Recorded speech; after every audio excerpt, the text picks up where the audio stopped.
stone.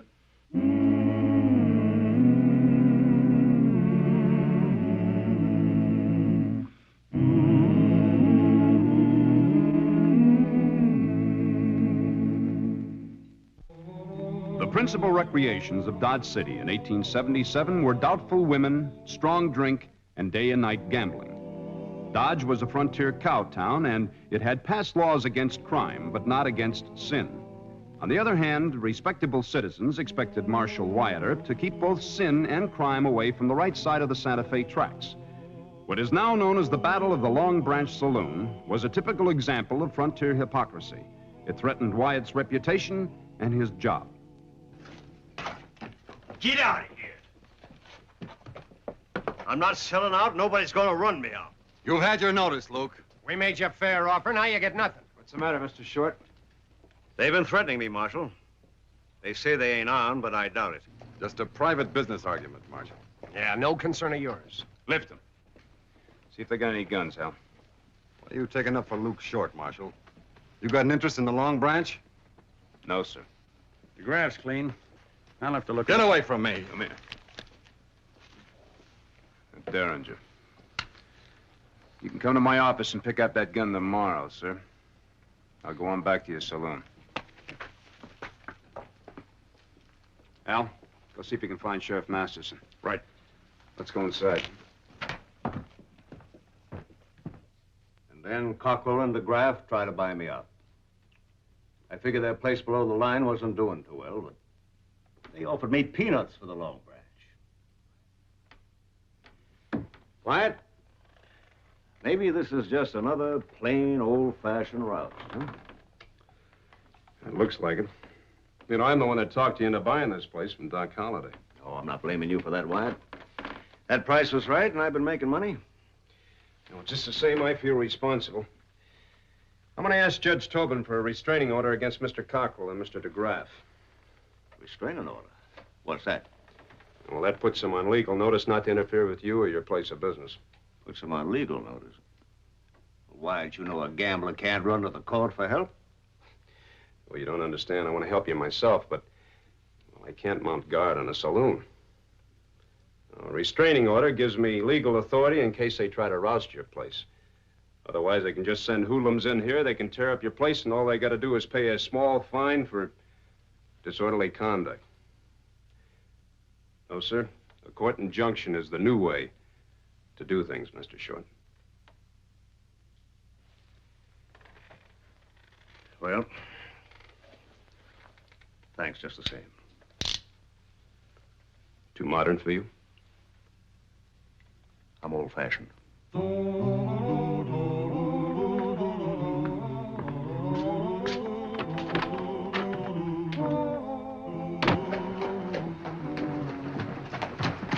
Matt. Hi, Al. Wyatt wants to see you. I was afraid of that. You heard about the trouble Luke Short's been having, huh? I came to help him.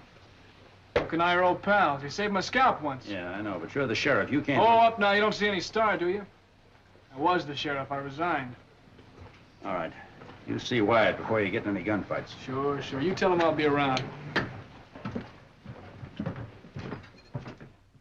And I just don't understand Wyatt. This idea of asking a judge to make Cockrell and DeGraff behave. Is Wyatt gonna might loco? No, he just hates trouble, Luke. But Al and Jim would just laugh at a court order. Sure. But Wyatt's got the town quieted down, and he wants to keep it that way. Deacon Earp, they call him. Uh-oh. Everybody out. We're gonna take this place apart. Drop those guns. We'll drop you.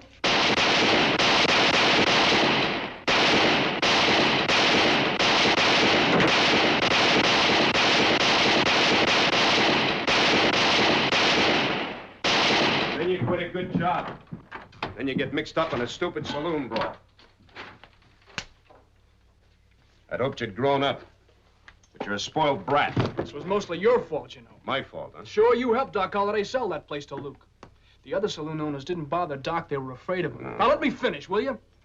They were afraid to roust Doc Holliday, but they're not scared of Luke. Luke was a pretty fair hand with a gun, but he's not in our class, and you knew that. You finished? Yes, sir. Did Mr. Short give you an interest in the Long Branch? No, sir, he sold me 10%. He sold you 10%. That's right. All right. Here's an application for a restraining order. I want you to sign it, and then I want you to get Luke to sign it. This makes all of us promise to keep the peace. That's right. Wyatt, you don't believe that Cockrell and DeGraff are going to lay off the Long Branch after we just shot up a few of their rousters? If they don't, they'll get 6 months to a year in jail. Contempt of court. Judge Tobin will throw the book at him. I don't know. It puts me in a funny spot. You put yourself in a funny spot. Why did you resign? Why'd you quit? Never mind. Don't answer that. You and I, we've worked long and hard to get this town calmed down. We've got an honest judge now.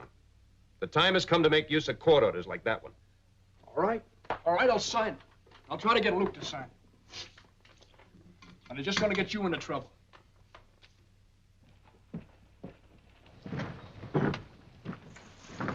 Marshal's office sent us a paper. Hal served it on me. Legal summons. James Cockrell and Al DeGraff will appear before Circuit Judge Tobin at 9 a.m. tomorrow to show cause why a restraining order should not be issued against them. The order will bind all parties to the dispute at the Long Branch Saloon to keep the peace. One of Earp's cute tricks. Yeah. If Earp hasn't got an interest in that saloon, then his pal Bat Masterson has. No.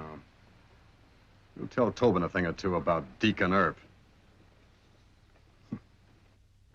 And now, Your Honor, I've got something to tell you that perhaps you don't know. Bat Masterson is a partner in the Long Branch Saloon. And I suspect that Marshal Earp also has an interest in the business. Oh, see here. That's a liar. Order! Order! Proceed, Mr. Cockrell. Al DeGraff and I weren't involved in that ruckus yesterday. So why is Marshal Earp asking for a restraining order against us? Your Honor, isn't it obvious? Not now, Mr. Masterson. Mayor Kelly and I wish to question Marshal Earp in chambers. Court's recessed for half an hour.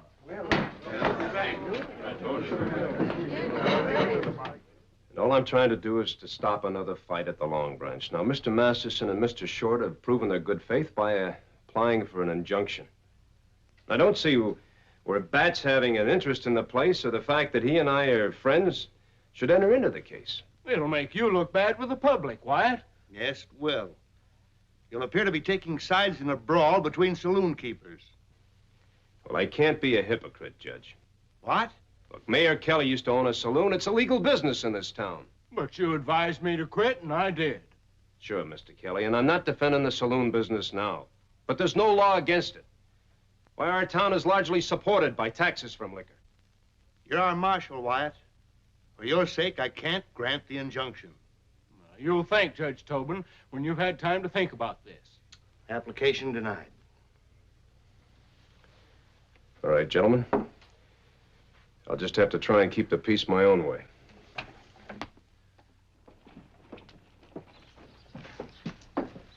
We're gonna need some more guns, Luke.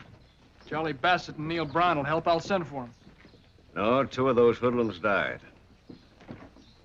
I favor waiting to see if Wyatt can handle it his way. Yeah, but Tobin and Kelly let him down. Maybe he was right. Maybe shooting your way out of arguments is an old fogey notion.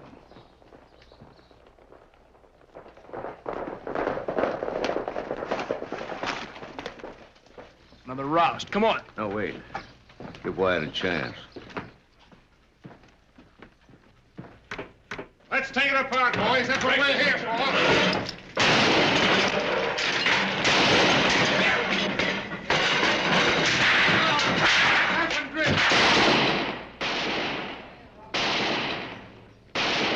There's 6 of them in there. Wyatt'll need help.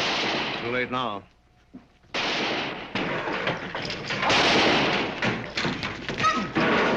Left him. Well, only about $500 damage, Luke. Al, let's go see Mr. Cockrell and DeGraff. You stay here. We'll handle this. Yes, sir. Yes, sir. You handle it.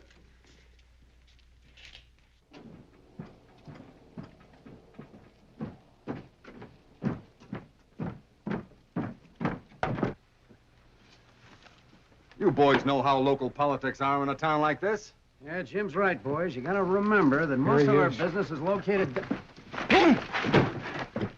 Mr. Cockrell, it's about time you and I had a nice little heart-to-heart talk. Bring Mr. DeGraff. I want him to hear it, too.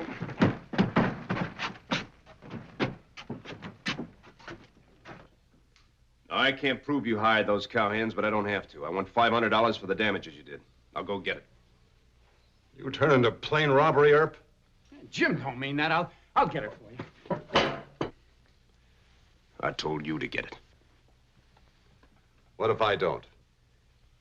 Mr. Cockrell doesn't appreciate the fact that I'm trying to save his life. Al, you go up the street and tell Mr. Masterson and Mr. Short to arm themselves. Don't be a fool. They'll shoot us down, and then he'll say it was a fair fight. And it will be. You'll be wearing guns when I shove you out that door. Wait, Hal. 500 did the marshal say? Go get it. Now, one more roust to the Long Branch, and I'm going to close your saloon and every saloon below the line. You pass the word, Mr. Cockrell.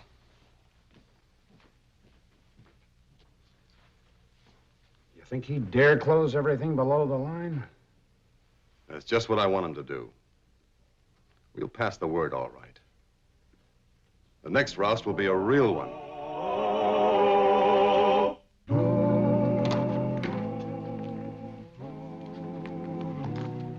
They paid damages, $500. Well, that's the fastest civil suit I ever heard of. But thanks. You know, I think every saloon owner below the line is in on this. Mr. Short, I hope the 500 is enough to pay for the damages. It's good of you, Marshal. That's not going to get them off our backs. No, sir, I'm afraid not. Luke's tired of fighting.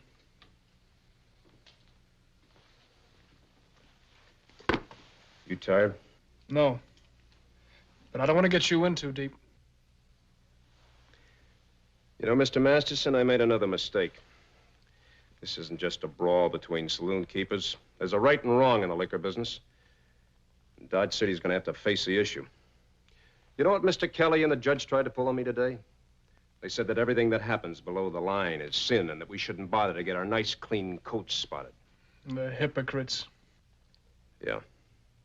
That's why I hope you and Mr. Short will hang on. We will. What about the next roust? Well, I told Mr. Cockrell and Mr. DeGraff that one more roust and I was going to close every saloon below the line. Now, if they jump your place again, don't do any fighting. You leave that to me and the deputies.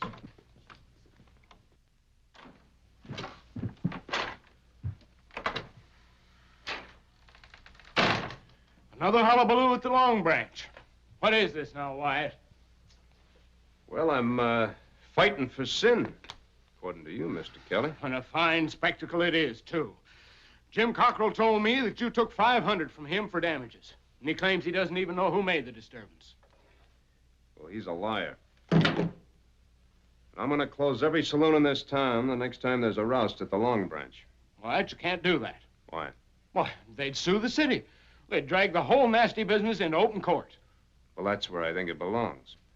Girls, gambling, liquor? You must be daft. Mr. Kelly, when I took the job in this town, man's life wasn't safe on Front Street. True. You got crime well in hand. Judge Tobin and I appreciate it. No, you don't. I asked the court authority to restrain some liquor peddlers from using violence to force a rival saloon out of business. But we told you, for your own good name. My name isn't that good. I'm a sinner, and so are you. And so is Judge Tobin. When things get too sinful below the line, sin busts loose all over this town. You and the judge just close your eyes to it. We're not preachers. Neither am I. I can't reform Dodge City. But you're threatening to drag sin into public court. If that's the only way I can keep sin from turning into crime, yes. No. I'm warning you. The crowd moving toward the Long Branch. Ted and Louie are on the way over there now. Masterson said he promised you not to fight. We could sure use him. Let's get over there. Well, Mr. Mayor, keep your eyes closed real tight. Us sinners are going to have ourselves a little old shanty go.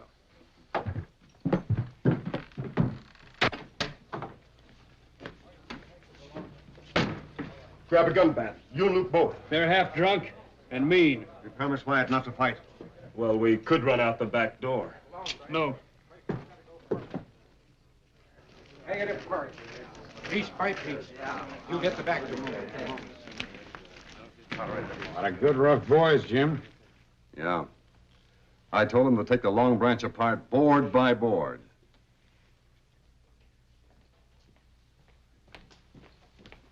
All right. Outside. Outside? That's right. That's your mob out there, and you're going to leave them. Hands waist high. Let's go.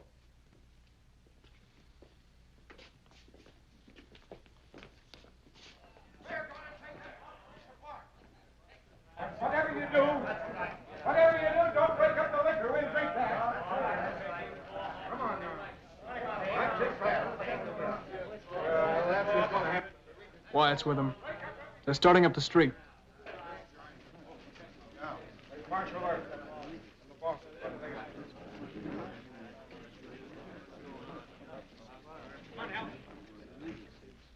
Oh, what's the matter, gentlemen?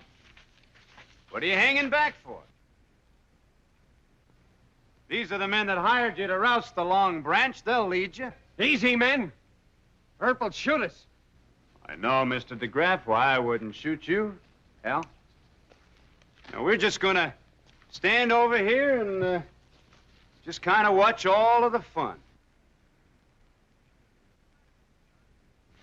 What's the matter, Mr. Cockrell? You're a natural-born leader of men. All you gotta do is raise your hand, just say, follow me. Take that big-headed John Law first. Well, go on, take him. Go on, fellas, start shooting. Well, we won't hit your bosses. Who ever heard of men like your bosses getting hurt? You scared of two men? Cut them down! You start it. Yeah.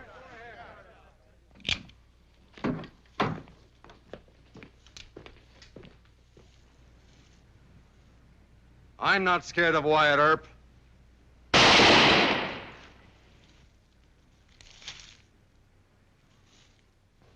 Well, go ahead and draw. I'll wait.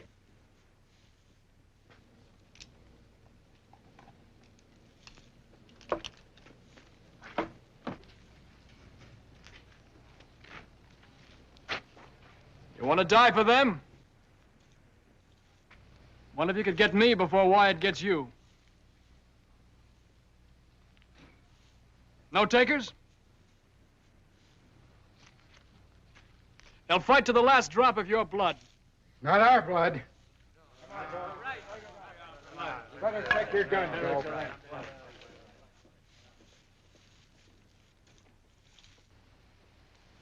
Al, get a wagon loaded with 1x6s. We're closing the saloons. Right. Wyatt.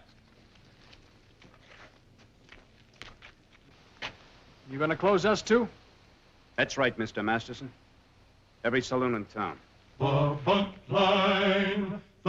line special. It was the longest, fastest shooting iron ever to fight for the law. The bunt line special. It never missed or lost a battle and never was beat on the draw.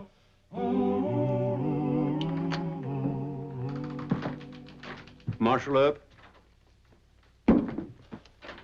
Judge Tobin wants you in court at once. For what? Read the summons.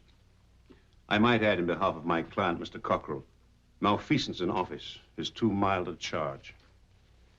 See you in court, Earp.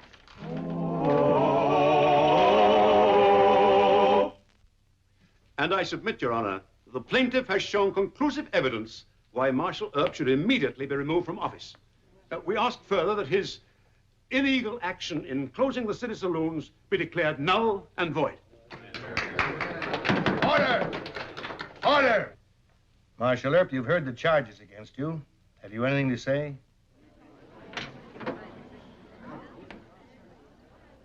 Order! Proceed, Mr. Earp. Your Honor, I have plenty to say, but I ask the courtroom be cleared. On what grounds? I'm going to have to talk about sin in Dodge City. I'm going to name names and cite facts that I don't think should become public property. If the court please. Yes, Mayor Kelly. I agree with Wyatt, Marshal Earp. His testimony should be given in private. Mr. Dunbar, do you agree that the courtroom be cleared? I see no reason for it, Your Honor. The point at issue is not the alleged sinfulness of Dodge City, but whether Marshal Earp abused the powers of his office. Mr. Dunbar, your wife is in the courtroom. My wife? Well, this is outrageous, Your Honor. I have nothing to hide. Let Mr. Earp confine his testimony to the points at issue in this case. Your Honor, I believe the court must rule. You will proceed with your testimony. Mr. Dunbar owns a quarter interest in the Alamo Saloon. He's also a partner with Miss Josie Debers in the Dreamland Dance Hall. That's a lie. I object, Your Honor. Order! Counsel will conduct himself properly. This court fails to see how Mr. Dunbar's business ventures are relevant to the charges against you. Your Honor, malfeasance in office is a felony, a crime. Now, in order to show that I acted within police powers, I intend to prove criminal conspiracy between certain saloon owners and their silent partners to destroy the business of the Long Branch. Now, I have here a list of certain prominent Dodge City men who were silent partners in saloons, dance halls, and disreputable resorts. Order! Court, please. Order! Your Honor, please. Yes, Mayor Kelly. Wyatt's telling the absolute truth. If you permit this case to continue, I'll have to testify to what I know about my fellow citizens, including Miles Dunbar. I've had enough of this, Your Honor. Mr. Dunbar? My clients have deceived me. I withdraw from the case. Very well. On the basis of Marshal Earp's statement, this court is bound to conclude that the public interest cannot be served by further washing of our dirty linen. The charges against Marshal Earp are dismissed, and the saloons will remain closed until, in his judgment, improved conditions warrant their reopening. Court is adjourned.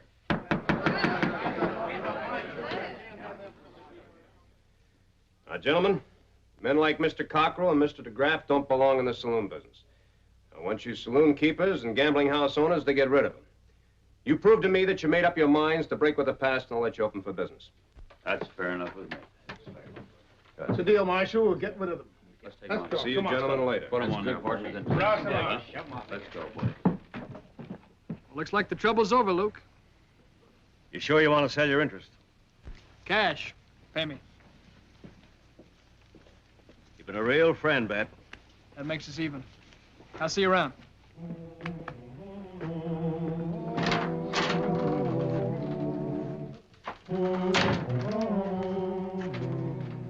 I'm out of the saloon business. Good. You can take your profit and buy into a dance hall. Oh, you give this to the school. Good. Wait a minute.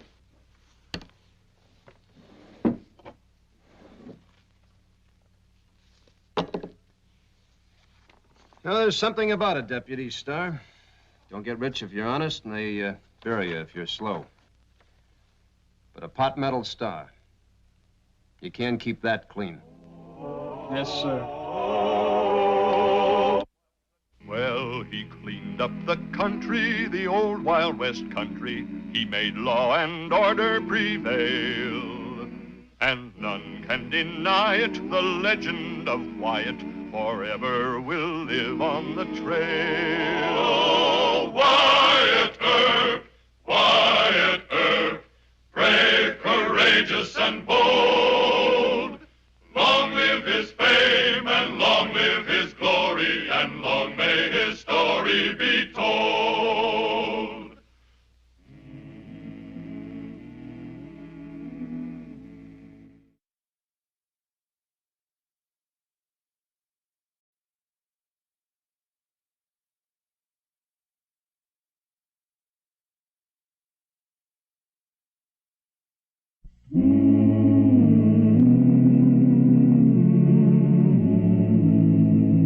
Wyatt Earp, Wyatt Earp, brave fearless and bold. Long live his fame, and long live his glory, and long may his story be told.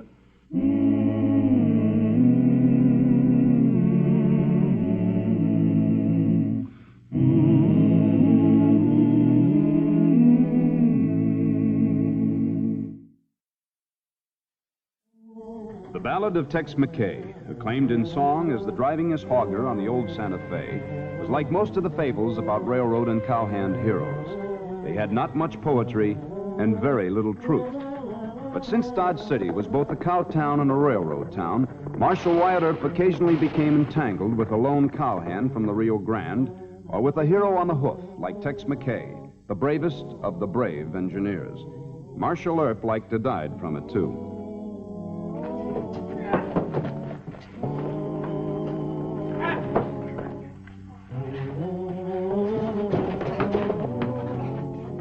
The Texas short line, will you? I'll make you eat dirt. Fight! Marshal Earp! Marshal Earp! Fight! Fight, Marshal Earp! Let me at it! Marshal Earp! Marshal Earp! Fight! I'll tell you the story of brave Tex McKay, the drivingest hogger on the old Santa Fe. He come up from Texas with iron in his soul. That man was a genius at making them big engines roll. Roll engines roll, roll engines roll, roll engines roll. Get up here, Mr. McKay. Shut up! Now, Mr. McKay, you've been here 1 week and you've already had 3 fights. What started it this time? Well, nothing, Marshal. I was just telling him about the Texas short line, him and him. You're a liar. All right, break it up, break it up. Now, what's the straight of it, Mr. Benish? Well, the boys were jostling Tex, but he started the fight. Who, me? Why, Mr. Banish. No wonder they retired you from the Hannibal and St. Joe. You can't see right good. Is that so? All right, break it up. Stop. You're under arrest. Mr. Earp, don't make me lose my temper. Come on. Whee! Well, I felt that one.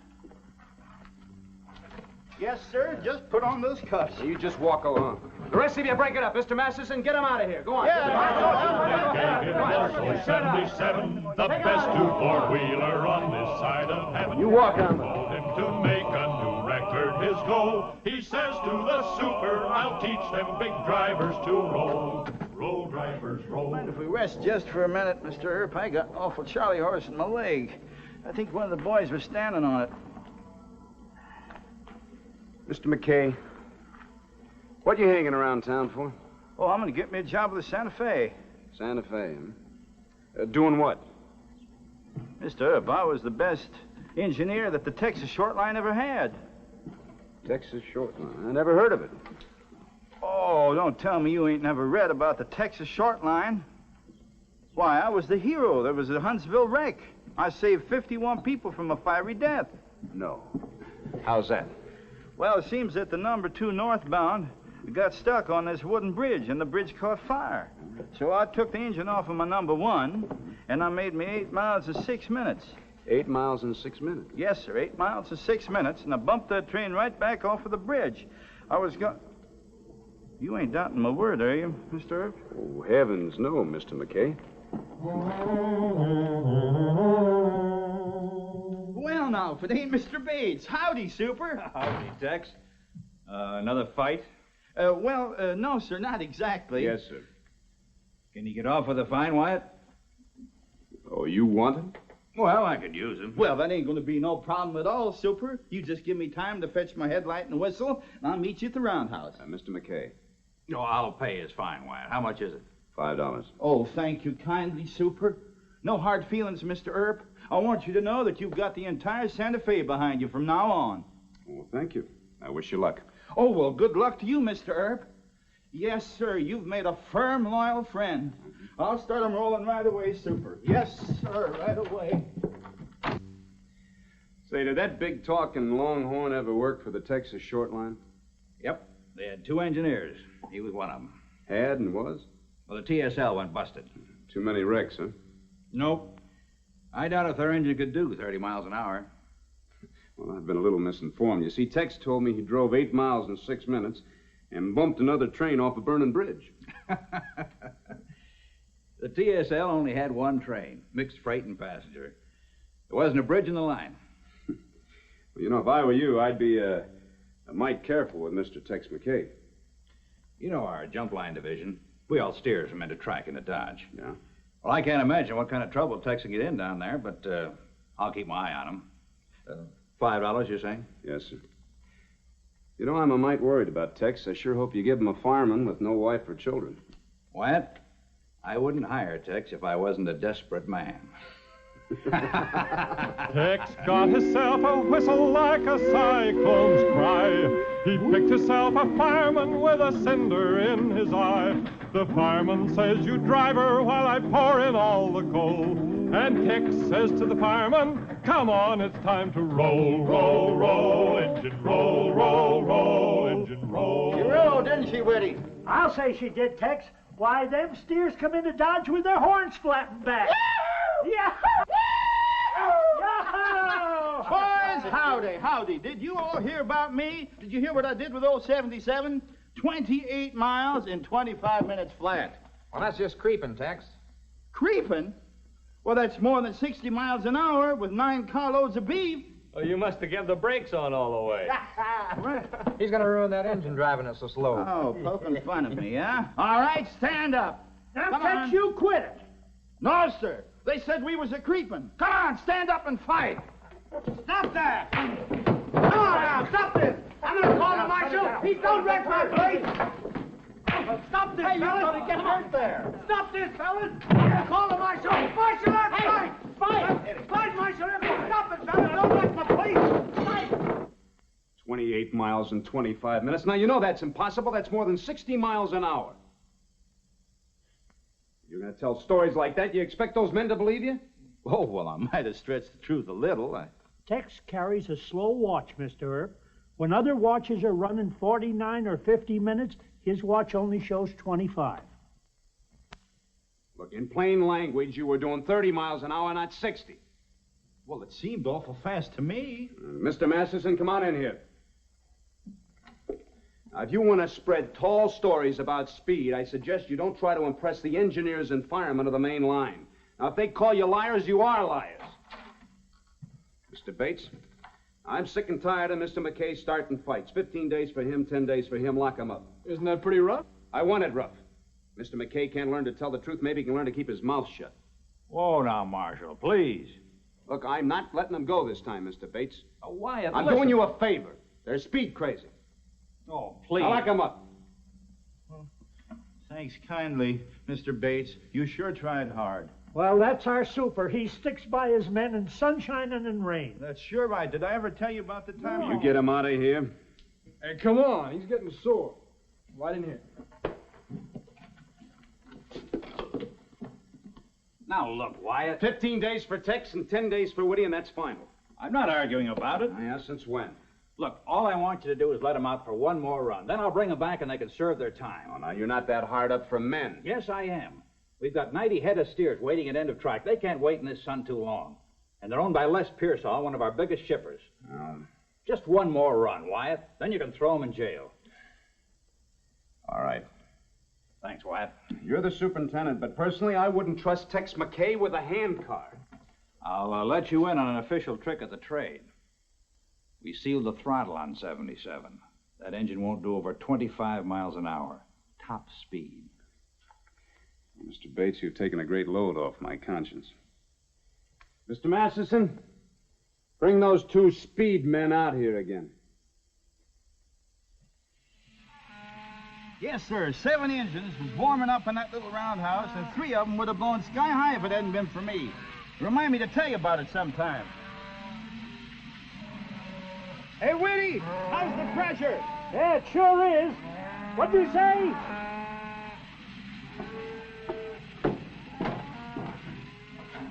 How's the pressure, Whitty? Well, the gauge busted last trip. But try your whistle. If she'll whistle, she'll steam. She'll steam. Hey, Whitty, look at this. Doggone some fool mechanic. He's gone and welded a stopper on my throttle bar. I was wondering why she wouldn't roll.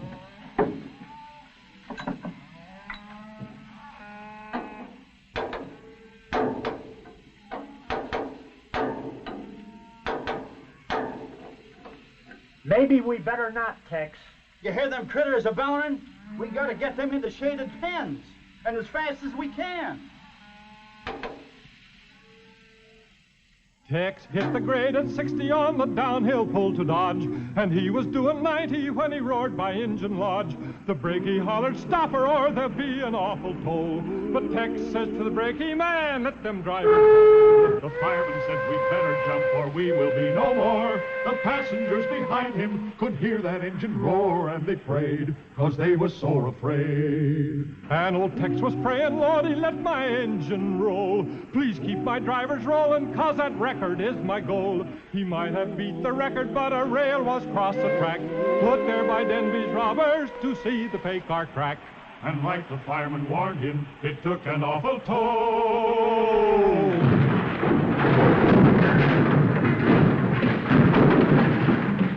And like the fireman warned him, it took an awful toll.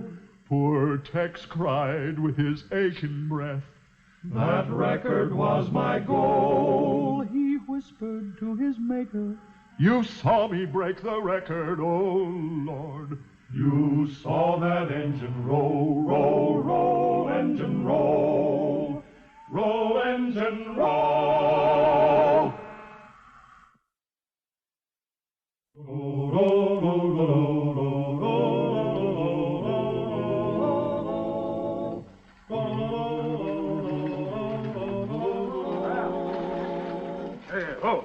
Howdy, Wyatt. I was just on the way to your jail. Oh, Mr. Bates, I was awful sorry to hear about your wreck. One engine, 4 cattle cars, and a crummy smashed. Pearsall hasn't added up the damage to his steers yet. Put him in jail and lose the key. Super, if you all would just listen to me... Don't tell that yarn again. He said some train robbers put a rail across the tracks. That's right, sir. I saw him with my own eyes. Yeah, that's right. So did I. Now listen, this man's a hero. Why, if he hadn't been driving old 77... With the sandbox and the brakes right down to the final crash. Yeah, there'd have been more steers hurt. That's right, and all I'm getting out of this for a reward is 15 days in jail. Ought to be 15 years. What? Tex might be telling the truth. Mike Denby and his boys are laying low somewhere around Indian Hill. Denby? Who reported it? A Santa Fe special agent. There now. A train robber, Mike Denby. I don't believe a word of it. He's your own special agent, sir. I want Tex and Woody put in jail and kept there. All right, but just take it easy, huh? Take it easy? The Santa Fe don't tolerate wrecks. They'll have my job for this, that's what. All right, let's head for jail, gentlemen. Marshal. I know, you got it, Charlie boys. Now, come on.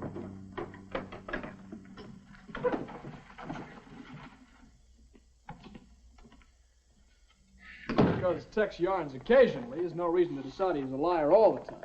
Look, why would Mr. Denby wreck a jump line cattle train? Well, sometimes they hide payrolls in the crummy. Eastbound to Dodge City? No, sir.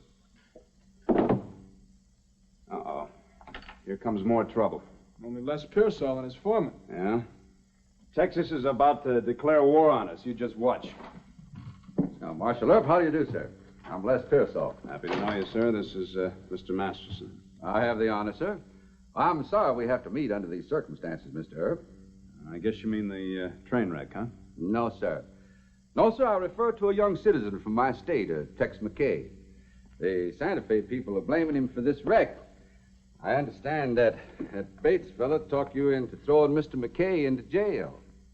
Mr. McKay and his firemen are in jail because of a fight they started. It has nothing to do with the train wreck. Well, I'm glad to hear that, sir.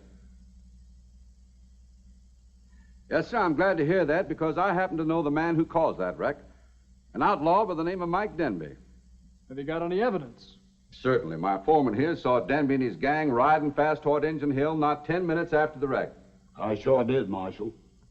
All right. That gives us call to pick up Denby, huh? You just don't go pick up Mr. Denby. You try to get a warrant for his arrest, and then you'll probably have a fight on your hands. I'll swear out formal charges, Mr. Earp. You'll need a federal warrant, sir. Within the hour, sir. Federal Judge Wilson is a guest of mine at the Dodge Hotel. Well, you get the warrant and I'll have to serve it. But in my opinion, Mr. Denby didn't cause that train wreck. McKay was going too fast. Yes. Yes, you would blame a Texas boy. It doesn't matter to me where McKay is from, sir. Now, Marshal. Wyatt's fed up with fighting the Civil War all over again. Very well, I withdraw the remark. But you will serve the warrant. Yes, sir. Very good.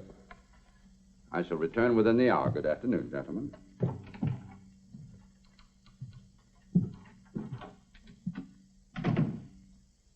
Tex could be telling the truth just this once, you know. He's worse than a liar. He's a likable liar. That's more dangerous than a fool.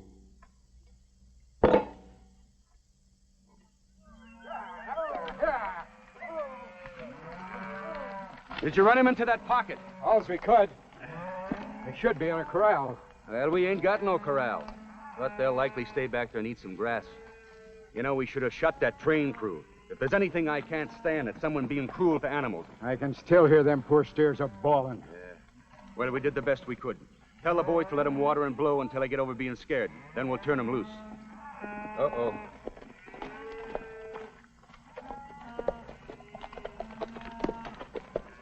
Now, hold it. No shooting.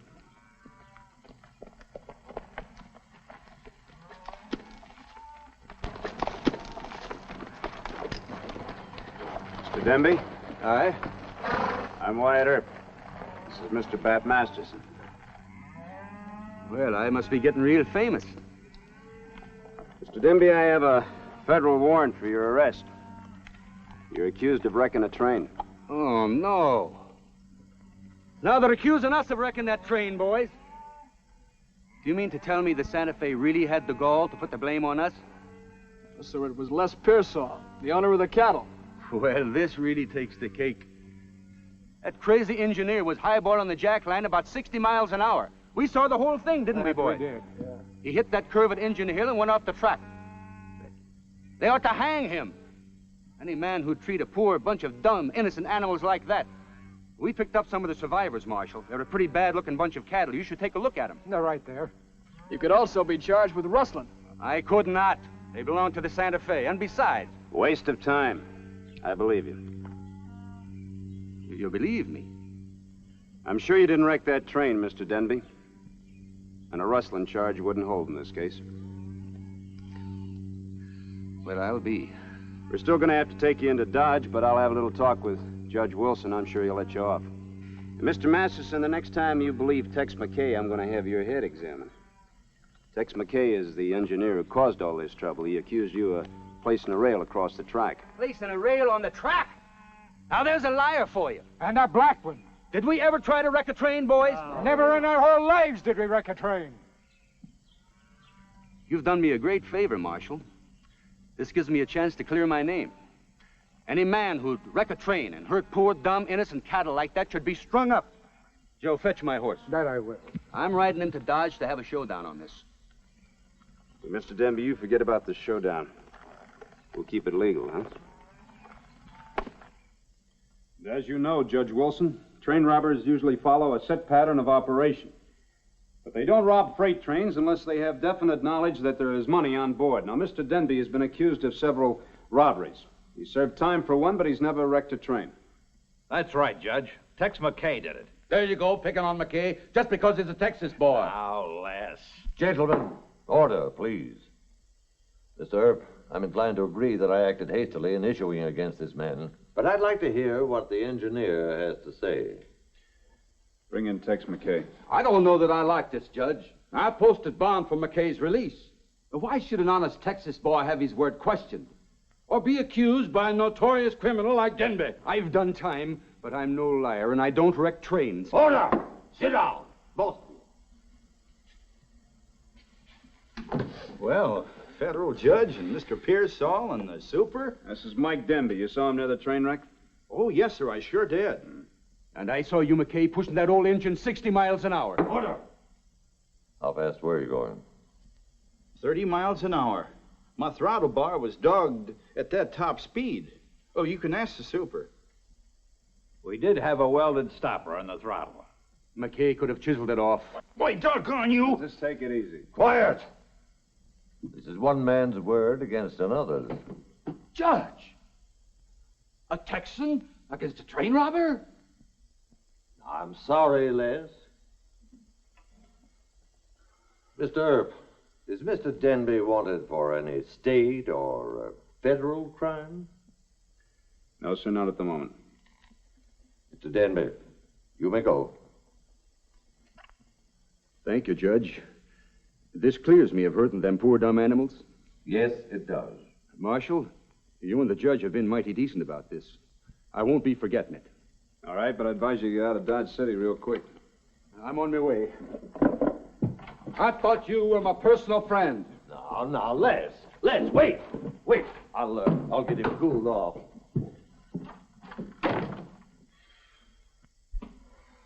Us Texans are mighty hot-blooded, but I forgive Mike Denby. Come along, Tex. Yes, sir. I thought you fired him.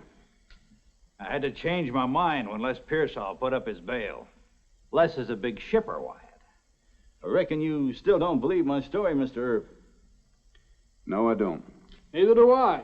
Wyatt had you pegged right from the first. Doggone it. Just seems like a poor Texas boy can't get any justice up north here. But I can't hold any hard feelings. No, sir. Anytime you or Marshal Earp need any help, why, you just feel free to call on me. And as for you, Super, I'm going to buy you the best doggone drink in Dodge City. Say, Super, did I ever tell you about the time we were highballing at San Antone? You reckon Denby will lay for him?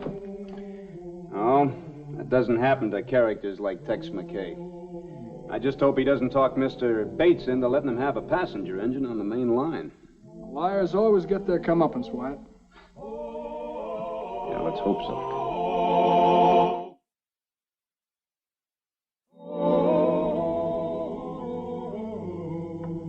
Reach, Denby. Come with us. Come on.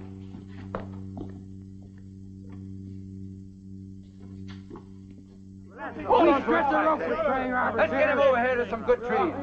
Here, Tex, you hold the rope. Thanks, Mr. Pearsall, but... You get first drag on the rope, Tex. I appreciate the honor, but... You're still the biggest liar in Texas. Just for that, I will hang you, Mike Denby. There's a good tree. Let's hurry this up. Sure, that ought to make him the biggest liar in all the whole United States. Hush up! Come on. Let's get it on. Get it, drag it.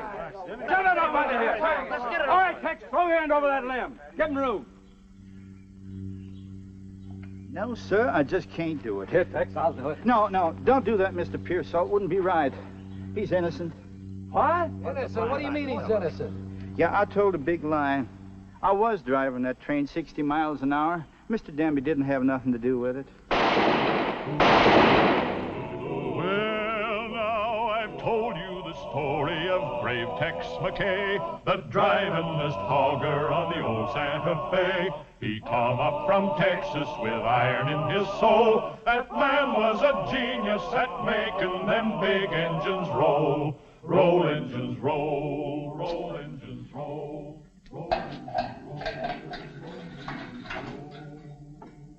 Now, Mr. McKay, Mr. Masterson tells me that you want to make a complete confession. Yes, sir, I want to make a confession. I'll be plumb ruined, Mr. Earp, but I just can't live with lying on my conscience any longer. Well? Well, I ain't really a Texan. I was born in Topeka, Kansas. Well, that's awful. But I'm going to forget you told me that. And you keep it quiet, too, and someday they might sing a song about Tex McKay and the wreck of Old 77. Oh, thank you, Marshal. If there's ever anything I can do for you... That's quite all right, Mr. McKay. You just sit down. Take it easy. Oh, thank you, Marshal.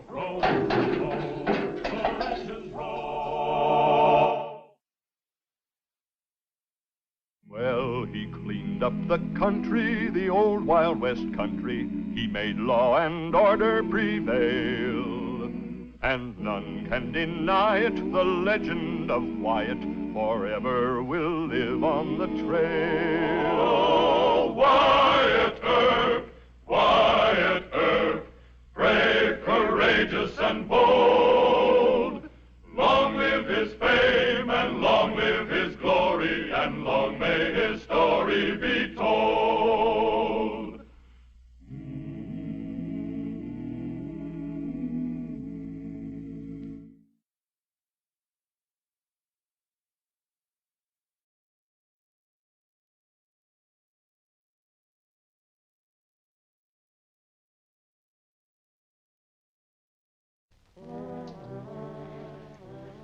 There was a time when you was right to come for me, Senor Macho. But this time, no. You do not arrest me. You make one move and I kill you.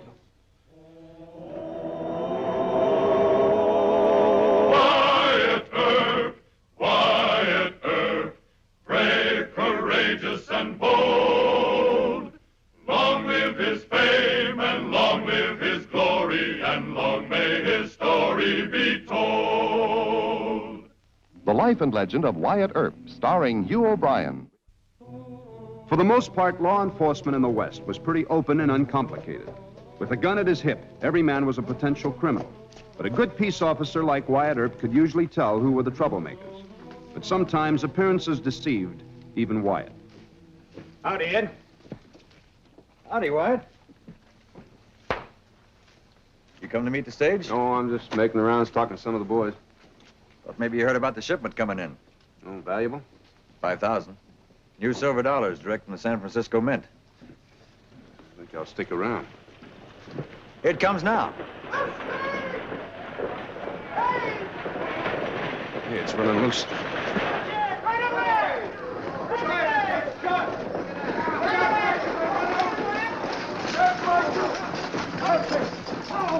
Nice work, Marshal. Billy still alive? Yeah, but he's hurt pretty bad. Couple of you men, get him over to Doc McCarty's, quick. Come on. Run tell Miss Nancy. Miss Nancy, the school teacher? She and Billy Hanley are engaged to be married.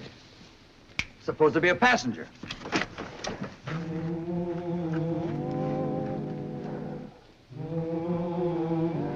He's dead.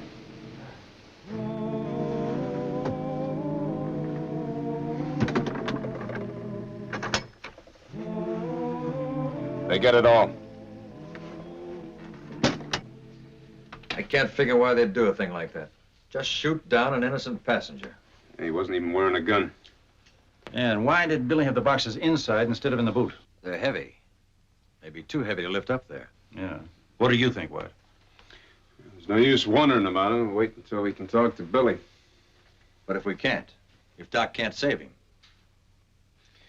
we'll have to find out some other way. Marshal, how is he? Isn't... No, ma'am. No, the doc says he's got a good chance. Oh, can I see him? Well, I think we better wait until the doc comes out. He's in there with Billy now. Oh, yes, of course. Does anyone know why it happened? No, why is easy. There was $5,000 on that stage. I knew something like this would happen. Doctor. Calm down, Miss Nancy. He's going to be as good as new. Can I see him? Oh, only for a minute. We mustn't tire him. I better go in first. You? Well, I got some questions I want to ask him that are important. That is, if you want me to catch whoever shot him. Oh, yes, of course, Marshal, but couldn't I go in with you? I wouldn't interfere with your questions, I assure you, and I could look at him. All right. Billy, darling. Don't. Careful, Miss Nancy. That wound's painful. Oh, I'm sorry, darling. Marshal. I'll make it brief, Billy. Did you see who did it? Yes. It was 3 men. Did you recognize them? That's why they shot me. They were wearing masks, but one of them was Esteban Marengo. How do you know for sure? He had an accent. He looked Mexican. Besides, I saw Esteban back at the relay station at Rock Springs. Him and 2 other men. They were the same men. There, Marshal. What more do you need? Billy, if they were wearing masks, how did they know you recognized them? Why did they shoot you and the passenger? Well, so as to take no chances, I guess. Where did they stop you? Sandy Crossing. Your horses ran loose all that way? I drove them part of the way, and I passed out, I guess. Marshal, do you have to ask all these questions? I'll talk to you later. Marshal, can I have my gun? Why? Oh, they tried to kill me once. Here? Oh, I don't think so, Billy. Billy, they'd never try it here. Besides, there's no need now. No need? The Marshal knows all you can tell him. They'd never try to kill you now. Oh, you have nothing to worry about. Dr. McCarty and I will stay here with you and take care of you while the Marshal goes out after the man who shot you. Who is he, Marshal? Esteban Marengo. He's a Mexican that's been around here for a while, working on freighters in and out of trouble. Well, he's in real trouble now. Have to catch him first.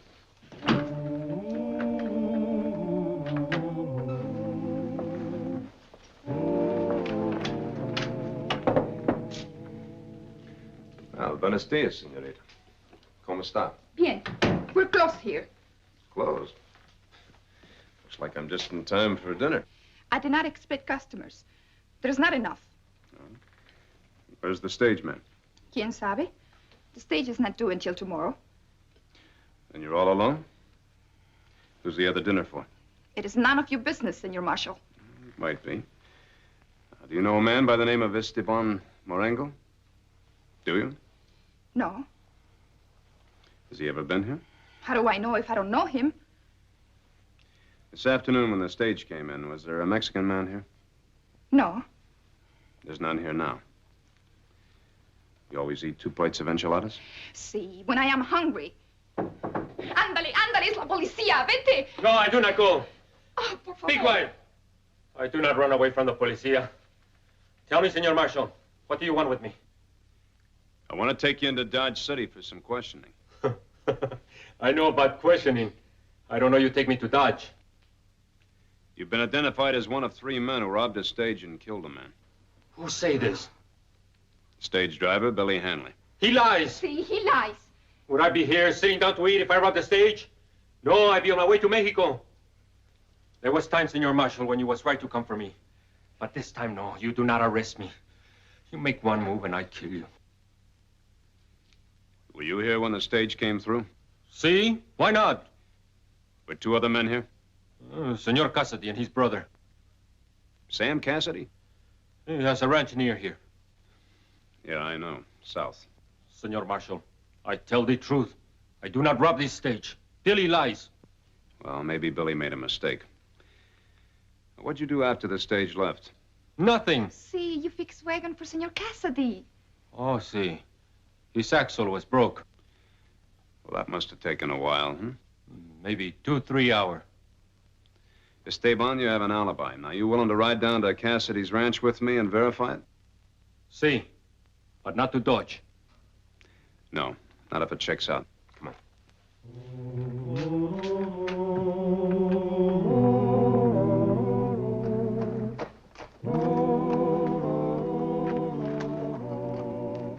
Quiet, quiet. Somebody shot Billy. He's dead.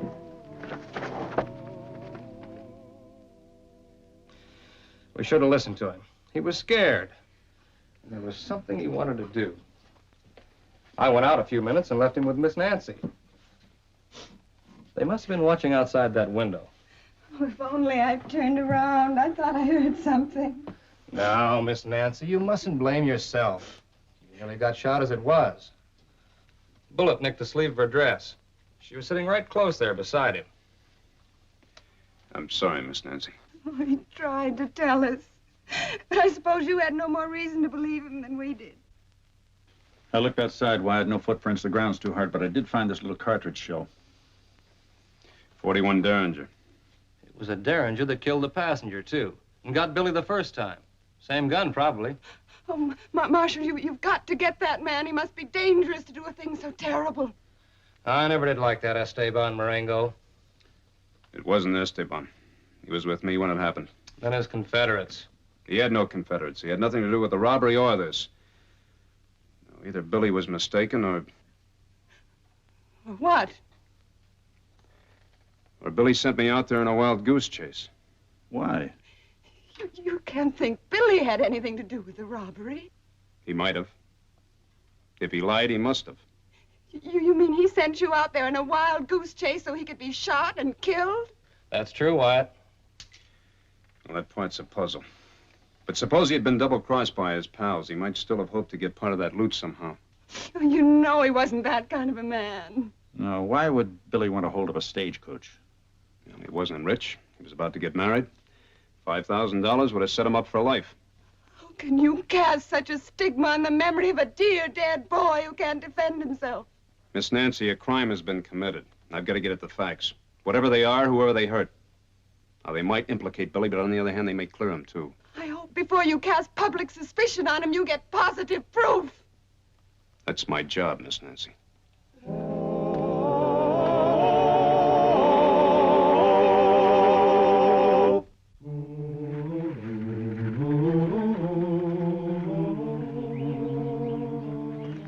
Howdy, Miss Nancy. Marshal, What are you doing out here? that's my usual way home from school. Well, then you've decided to stay here in Dodge after all, huh? No, I couldn't. There are too many memories. I understand. Have you found anything out yet, Marshal? No? Didn't find anything at Sandy Crossing. Didn't even find a sign that the stage had stopped there. Maybe you were too hasty in eliminating the Mexican. No, I don't think so. You, come by here about the same time every afternoon? Yes. Sometime you see the stage? Yes, sometimes. You didn't see it the other afternoon? No. It was either a little early or a little late. I don't know which. Billy would always wave. I'm sorry. I have to ask questions because I don't have any clues. I'm up a blind alley. Yes, I'm sorry, too, Marshal.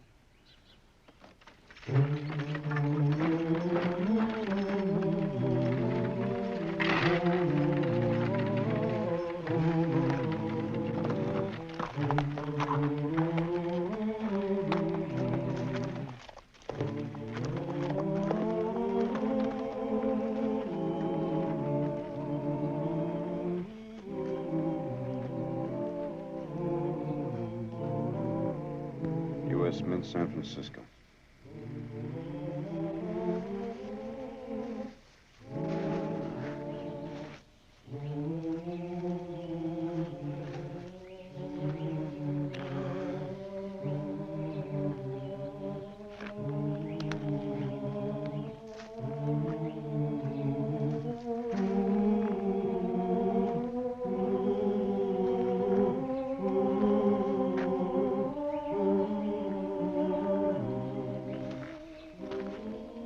I tell you, Billy's record was perfect. I'd have trusted him with my life. Especially when he got engaged to Miss Nancy. She's perfect. You sound like you were in love with her yourself. Well, every man in town is a little. She's such a sweet, pretty little thing. Like today, a pathetic thing. What? That package came for her on the stage from San Francisco. Got damaged a little, and you can see what it is. New dress. Part of her wedding things, I suppose.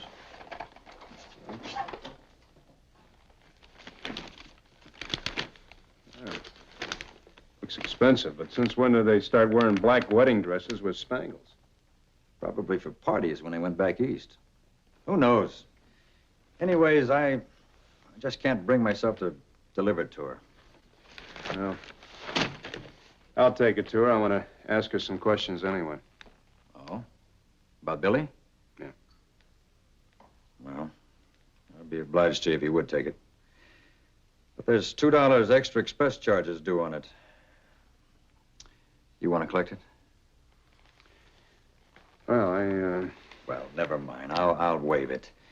It's the least I can do for her. See you later.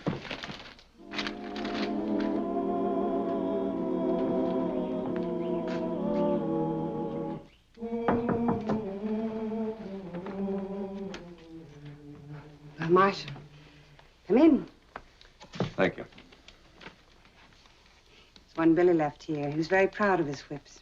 He made them himself. What brings you here, Marshal? Well, his package came for you today from San Francisco.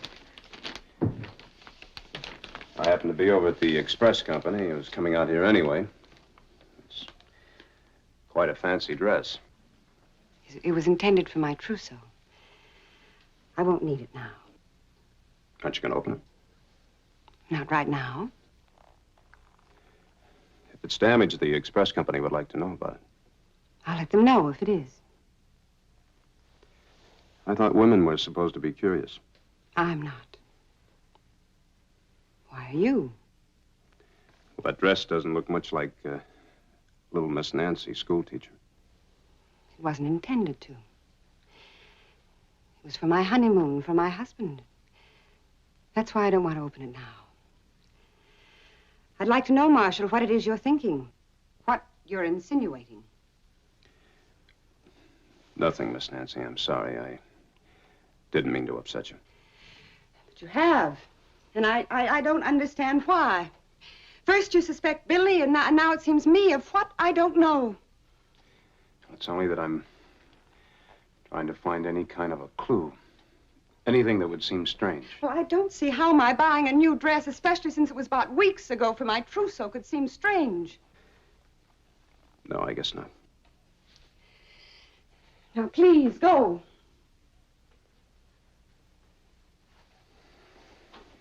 Oh, wait.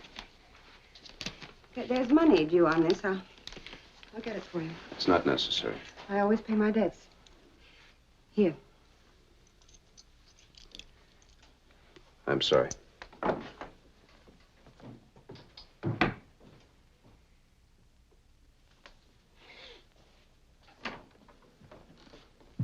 What? You deliver it? Yeah. She took it pretty hard, huh? I was afraid she would. Well, I guess I wasn't as diplomatic as I could have been. I wouldn't have been either. You asked for it. But thanks. Wait a minute, Chief. Paid me the express due. Here. Hey, wait a minute. Let me see that. These are shiny new. Yeah. They're dated this year. They must have been put in circulation just in the last couple of weeks. Why? This is part of the loot? Must be. But how did Miss Nancy come to have them? That's what I'd like to know. She must have gotten them from the robbers somehow. Either that or she and Billy. Oh, Wyatt, I can't believe that. But it's possible. Well, that would mean that she killed Billy. Well, she could have. She could have gone outside, shot him through the window, come back inside before the doc got there. But the bullet tear in her sleeve. Well, she could have done that herself. We didn't look at it too closely, you know. Oh, Wyatt. It's also possible that she came by these coins honestly. It's been 3 days since the holdup.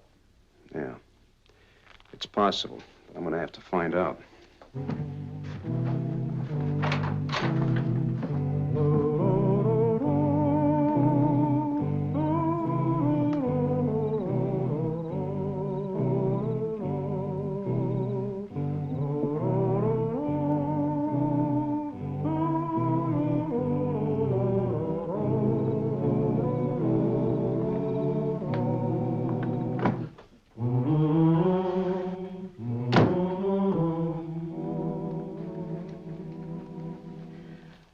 I didn't know you were in the habit of breaking in on a lady's privacy. I see you changed your mind about wearing the dress. Yes. How do I look? Well, different anyway. More like I belong south of the dead line in one of those dance halls? Go on, Marshal. You can say yes. I won't be insulted. I'll be complimented. Because I'm a woman, just like them. And I like everything about being a woman. And I'm sick to death of playing the prim little paragon of virtue.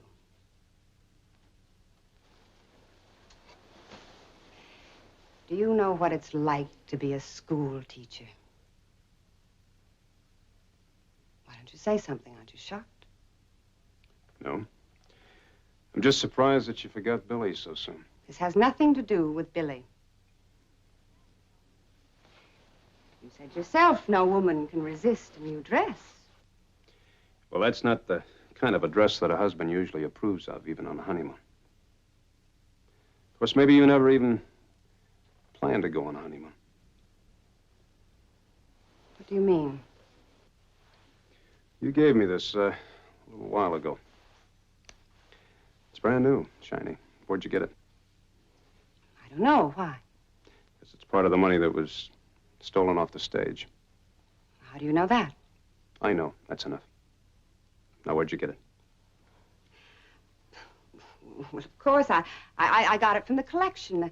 The collection they took up to help with Billy's funeral expenses. Now, I'll tell you a story. You and Billy planned that holdup together. You met him out there on the road with your buckboard. When Billy pulled the stage up, one of you killed the passenger before he knew what was happening, so he couldn't identify you. Billy helped transfer the money over to the buckboard. Then you had no more use for Billy. If you had shot straight, he might never have been found out. You're mad. Don't you think Billy would have told you in the doctor's office if I'd shot him? He was almost scared enough, but he must have had a reason not to. Maybe he thought he still might get part of the loot. Or maybe he was really in love with you. Wouldn't have turned you in if it meant his death. At any rate, it did mean his death. I suppose I did that. Yes. He acted loving and remorseful until he was lulled to sleep. Then you went outside and shot him through the window and came back before the doctor. Oh, it's preposterous. Well, like I say, it's just a story. Now, which one do you want to believe? You could never prove yours in a million years. I could if I could find 5,000 more of these around your house here someplace. I think I can. Because I don't think you ever thought that you'd ever be under suspicion.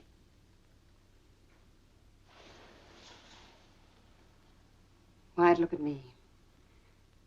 Am I pretty? Well, am I? Yes. Listen to me, Wyatt. I never loved Billy. He was just a kid. But you're a man, and I've always admired you. If your story was true, if I did have that money, you and I could go a long way together. Go back East Europe, maybe. We'd have a lot of fun. It could be heaven, Wyatt. Miss Nancy, you already have a date with the jury. I think we better go.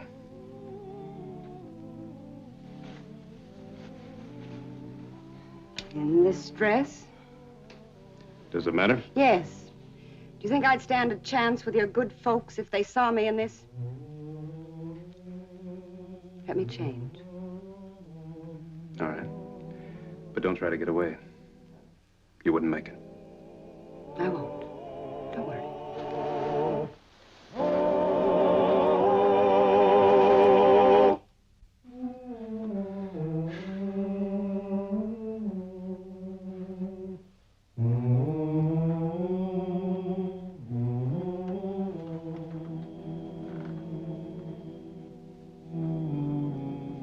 Don't turn around yet.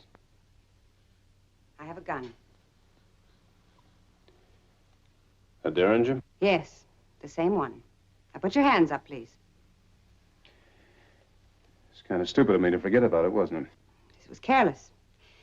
You gave me my life, and I appreciate it. I'm sorry I can't return the favor. I know you're very good with a gun, but mine's out, and you know I can use it. Yes, I know. So don't try to draw. Just turn around, slowly. Oh, aren't you going to shoot me in the back? It wouldn't fit in with my story. And what will your story be? That I was about to retire, heard an intruder, shot before I saw it was you. No one will suspect, dear Miss Nancy. Everyone will sympathize. You're quite an actress, aren't you? I'll have to be a little while longer, but then I'll be gone with the money. And I won't have to pretend ever again. Now turn around slowly and keep your hands up. I'm sorry. I hate to hurt a lady. Now, come on. Why, Look, please. if you wanted excitement and fun, you should have stuck to school teacher. It's a lot more exciting than where you're going to have to go.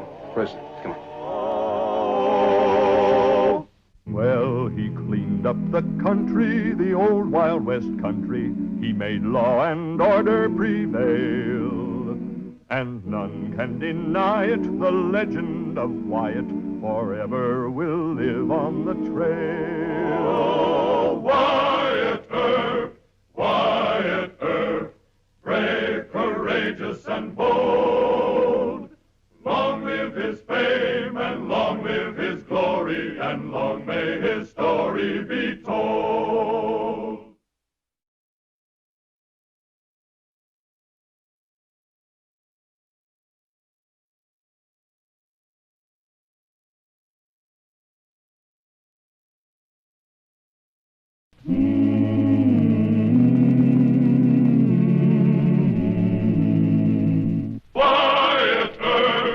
Wyatt Earp, brave, courageous, and bold.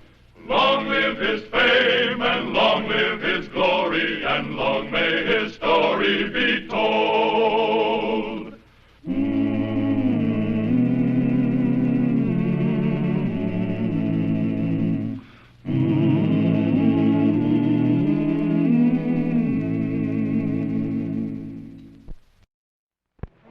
William Tecumseh Sherman, General of the Army, made his fame in the Civil War.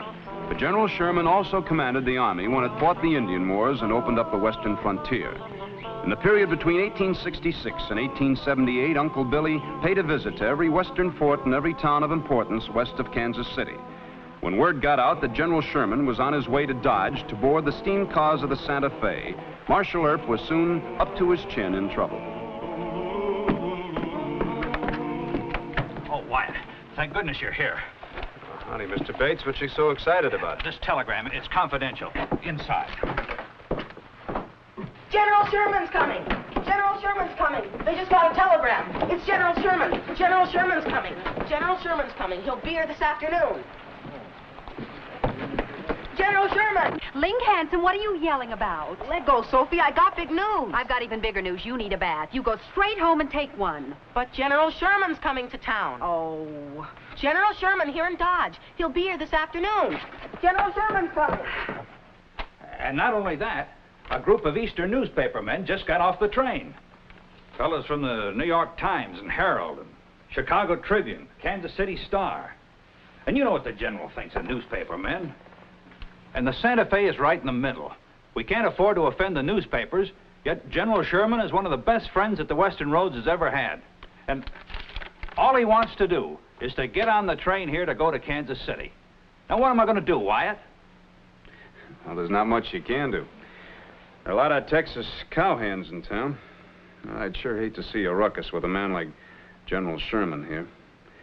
He's in charge of the whole Western Army and the Indian fights. He certainly ought to be able to board a train here without getting into a lot of trouble. You don't think there'll be incidents? Now, look at here, Wyatt. The Santa Fe can't afford to have demonstrations or disorders. Well, that won't be the half of it. What? Well, General Sherman has soldiers after Chief Joseph, and there's purses up north. In a couple of hours, Dodge City will be jumping with reports that the Indians are about to attack us. Oh, no. Uncle Billy Sherman is what the newspapers call a controversial character. Uh-oh. Now you're in for it. Oh, no, not me. I'm going out the back way. If things get too rough, send word to me. I've got to make up the general's train. I'll be in the yards. Well, wasn't that Jim Bates?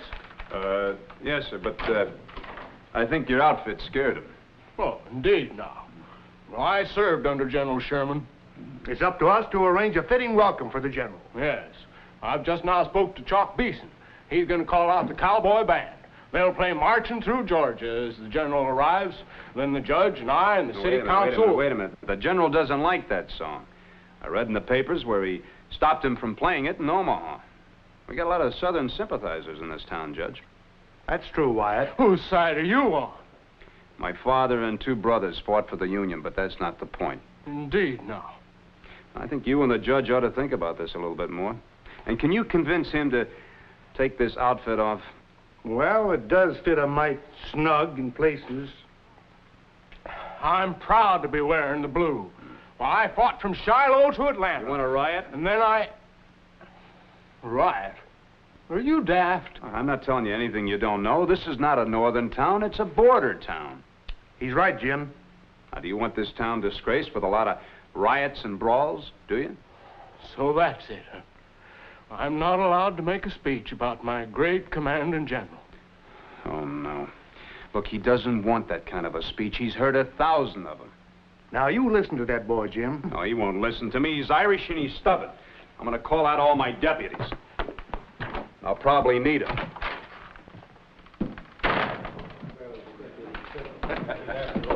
We're on a wild goose chase. No. I need a drink. On the Herald, of course.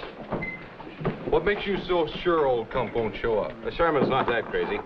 Your best bartender, all around. Chief Joseph's been making monkeys of his great General Howard. And as for Nelson Miles, I bet he's lost his whole command in the Badlands. You and the Herald have certainly made it rough on the Army, Wendell. Rough? Wait till you read my latest piece to Sherman and Sheridan. Incompetent, both of them. Who's talking? What was that, sir? I asked who's talking, mister. You ever fought any Indians? That's a stupid and irrelevant question. You know, I don't think I like you. Oh!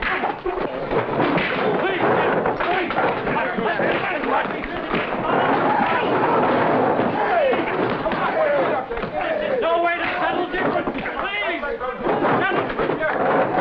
Fight! Marshal Earp, fight! These two greenhorns, they was talking mean against General Sherman. Stay out here. Pilot!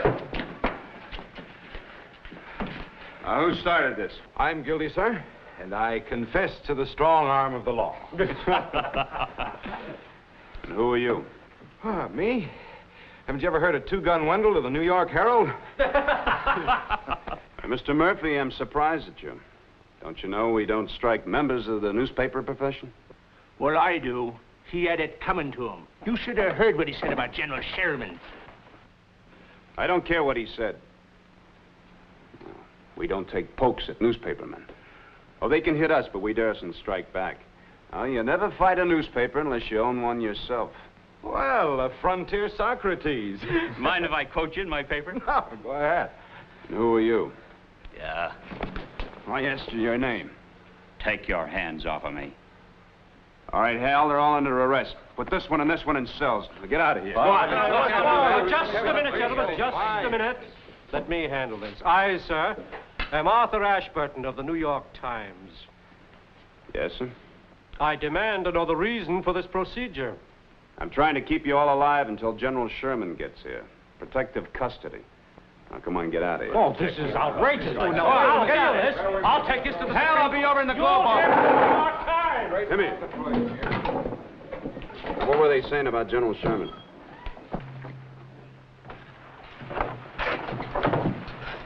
Are you arresting Mr. Murphy? No, I'll just hold him for a while.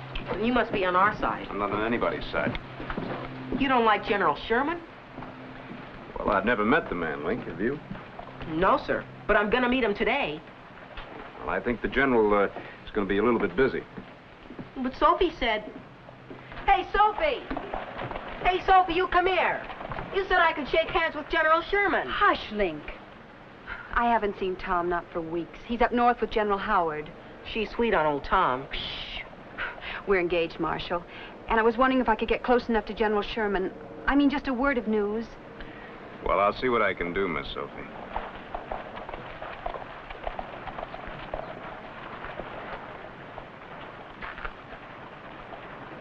Excuse me. When you stay here with your sister. You come back here. Now remember, we are here to make converts before that man Sherman arrives. 90% of the people believe as we do. They must be rallied to the cause. Rallied! Amen, Brother Amen. Just a minute. Folks, I'm sorry, but you're going to have to keep that sign out of view. Peace, young man. Well, I'm for that, but I don't think you're going to get much peace carrying that sign down Front Street. Very well. Arrest us. How many poor Indians have you murdered? Yes, how many? Well, very few, ma'am. Now, I'm giving you a police order to keep that sign out of public view. I don't want these women hurt. This town is full of tough men that like General Sherman. You put it away. Peace, friend. We will go inside and ask for guidance. Amen, Brother Amen. Paul. Amen. Amen.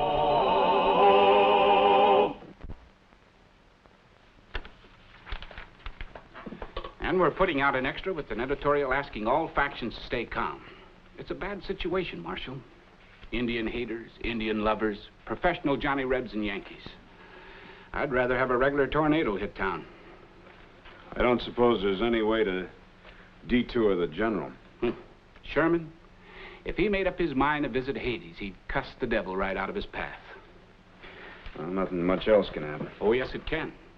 Colonel Bankhead of the Blaze V Ranch checked in at the Texas house. Oh, no. Did he bring any gunslingers? Don't know. Well, I'll find out.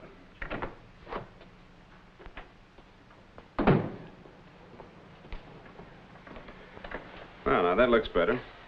Judge Tobin's waiting in your office. Sam, I thought the Globe would like my speech welcoming General Sherman. Of course, Jim. Have you checked with Wyatt? Indeed, now. Who's the mayor of Dodge City? Well, you still have a blue pencil, Jim. But don't let the eagle scream too loud. I'll say to my old commander what's in my heart. Easy now, Jim. Pull up a chair and sit down and compose your eloquent thoughts. I've got to put an extra on the street. Now, here's the way we'll begin. And furthermore, I ask you, is there a stare decisis? Do the laws of Kansas oblige newspapermen from other states to submit to protective custody against their wills? No, Mr. Ashburton, but... Then I demand our immediate release. We are not children, sir. The New York Times... Oh, shut up, Artie. I will not shut up, and I will be heard. The New York Times is a great metropolitan newspaper, and I will not be detained at the whim of some pettifogging tyrant who lords it over this dust heap in the prairie. And furthermore... Yes, sir? I want a ruling, Judge Tobin, now. We'll have to release him, lad.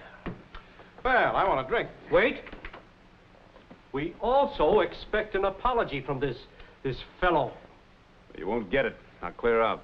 Now, Wyatt. Look, you've already turned them loose. That's enough. Now, you can write anything your editors tell you to write about General Sherman, but you keep your mouth shut as long as you're here. Is that a police order? That's advice, Mr. Wendell. Next time you sound off against General Sherman, I'm not going to stop the fight. You, sir, are an arrogant yahoo.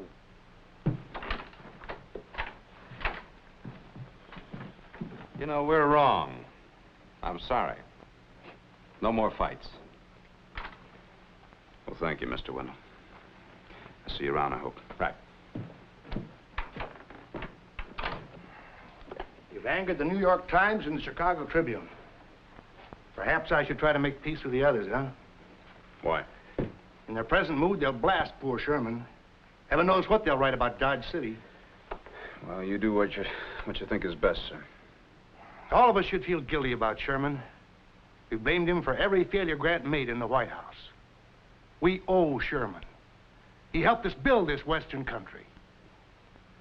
Well, keep your eyes peeled for trouble. Yes, sir. And if it comes, hit him hard. Well, Senator Forsyth and Mayor Kelly are cooking up a good one. Big parade led by the cowboy bands, speaker's platform on the plaza. You got the whole shebang of politics. All the deputies turn out? Yeah. Go see the sheriff. We'll need his boys, too. Why, you figure there's going to be a fight? Colonel Bankhead's in town. Ooh. 12 years since the war ended. Lee was the greatest general, of course, but Sherman was great, too. And he can't even visit a little cow town in the middle of Kansas without running into a great, big, nasty hullabaloo.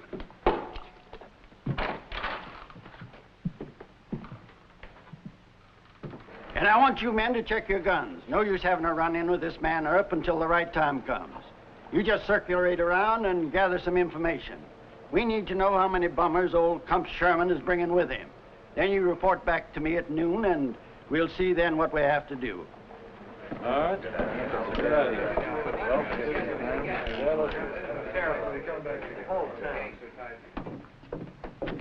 Peace, friends. We will march to the plaza and let our brethren rally to us. Hold on! What you got that sign? Ah, peace, friend. Read the sign and join our march. You old fool, you! Calling General Sherman a butcher. You give me Look, that. all right, This young is man. man's work. Just a moment. That's now. a teacher.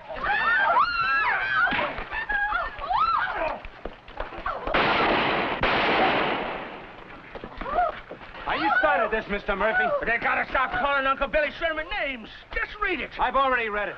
Now, all these men are under arrest. Take them away. All right. Put us in jail. The truth will go marching on. The truth will go marching on. You ladies, please go inside, please. Now, come on. All of you, get going. This way, sir.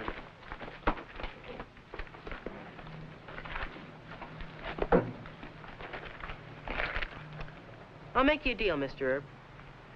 A deal, huh? I know some men that are going to try and kill General Sherman. Yeah?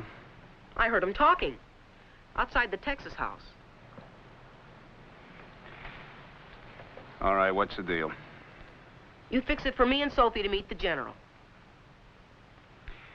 I guess you heard Colonel Bankhead giving the rebel yell, huh? Yeah. That's all right. The deal still stands. I'll do what I can. Gosh, thanks, Mr. Erb. No, wait a minute. You go home, wash out your ears, and put on a coat and tie. Yes, sir.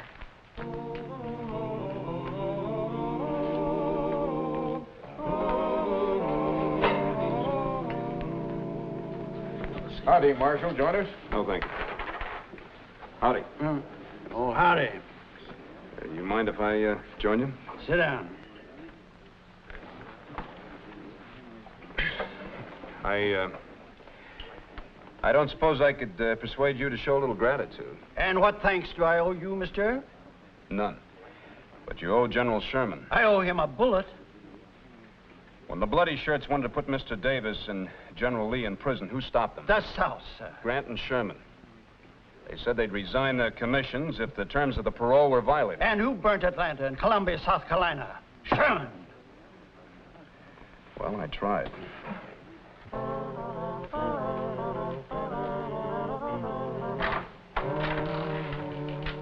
Good work, Marshal.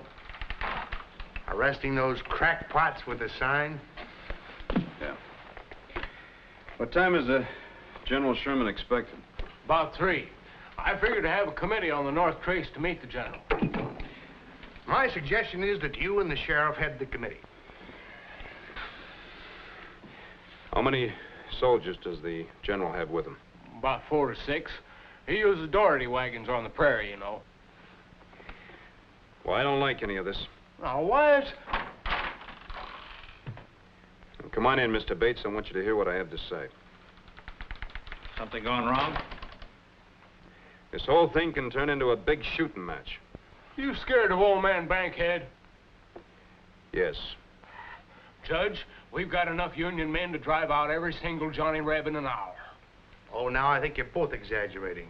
I know Colonel Bankhead, and I can get his word to keep his people in order. I already tried that, Judge. Well, if he won't give his word, throw him in jail. What's got into you, Wyatt? I guess I'm ashamed of us all. You certain there's going to be trouble? Mr. Bates, there are only 2 people in Dodge who want to welcome General Sherman with completely honest motives. You're thinking about the Santa Fe. Mayor Kelly was a Union soldier. He's worried about the votes. The judge is worried about what the Eastern newspapers are going to say. And, well, I can't rightly welcome the general because I'm worried about a riot. Stupid talk. I'll hear no more of it. And I'll lay down the law to Colonel Bankhead. And Wyatt, you put a tighter rein on that imagination of yours.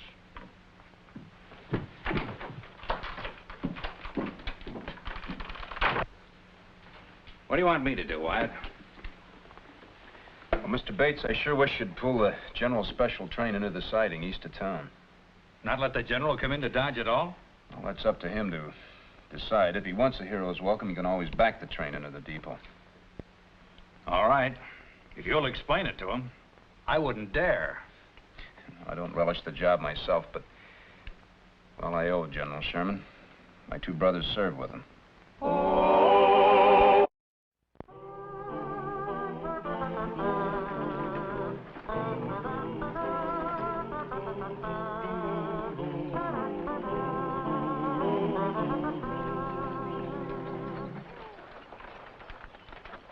Colonel. Sir, how far is it to Dodge City? About 6 miles, General. Well, I don't think I can face another fool reception without losing my temper. You ride ahead into town and ask the Santa Fe people if they can't board the train somewhere out here. Sir, they'll be counting on your visit. Colonel, you get me out of this. Now, General. Travelers headed toward us. I'd better check them out. Newspaper men, I'll bet. No interviews. If they get sassy, arrest them. Yes, sir.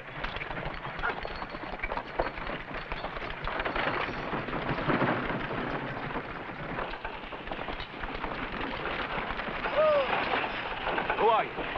I'm Marshal Wyatt Earp from Dodge City. This is Miss Sophie. Master Lincoln Hanson. We're in a hurry, sir. I suggest that you pass on.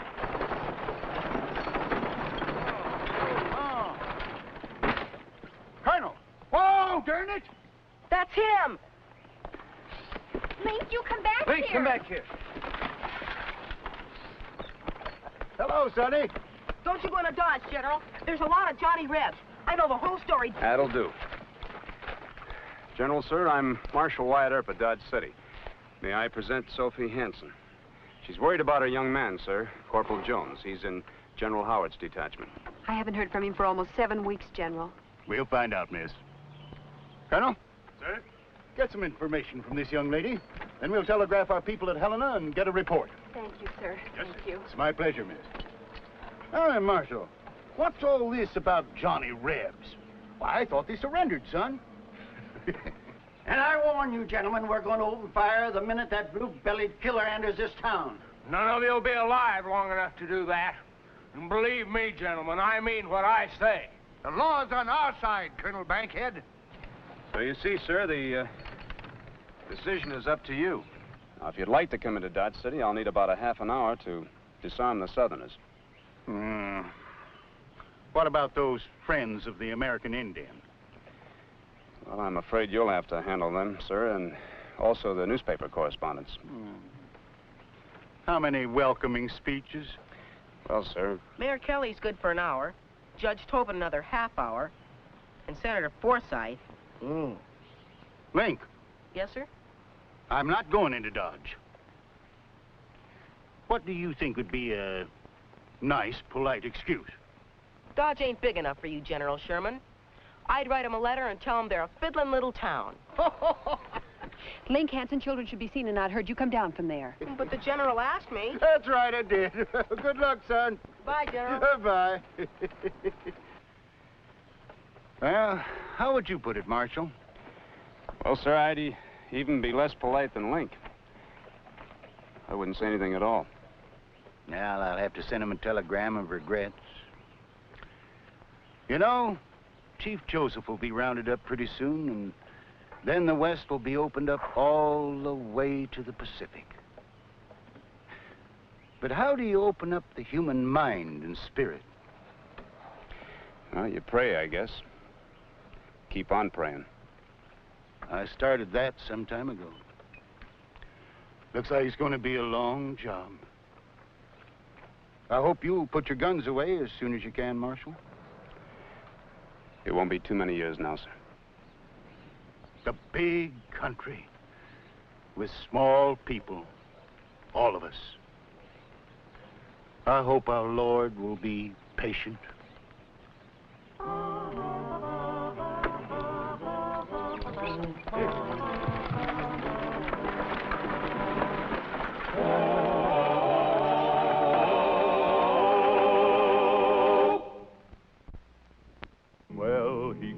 opened up the country, the old Wild West country. He made law and order prevail, and none can deny it. The legend of Wyatt forever will live on the trail. Oh, Wyatt Earp, brave, courageous, and bold. Long live his fame, and long live his glory, and long may his story be told. Long may his story be told.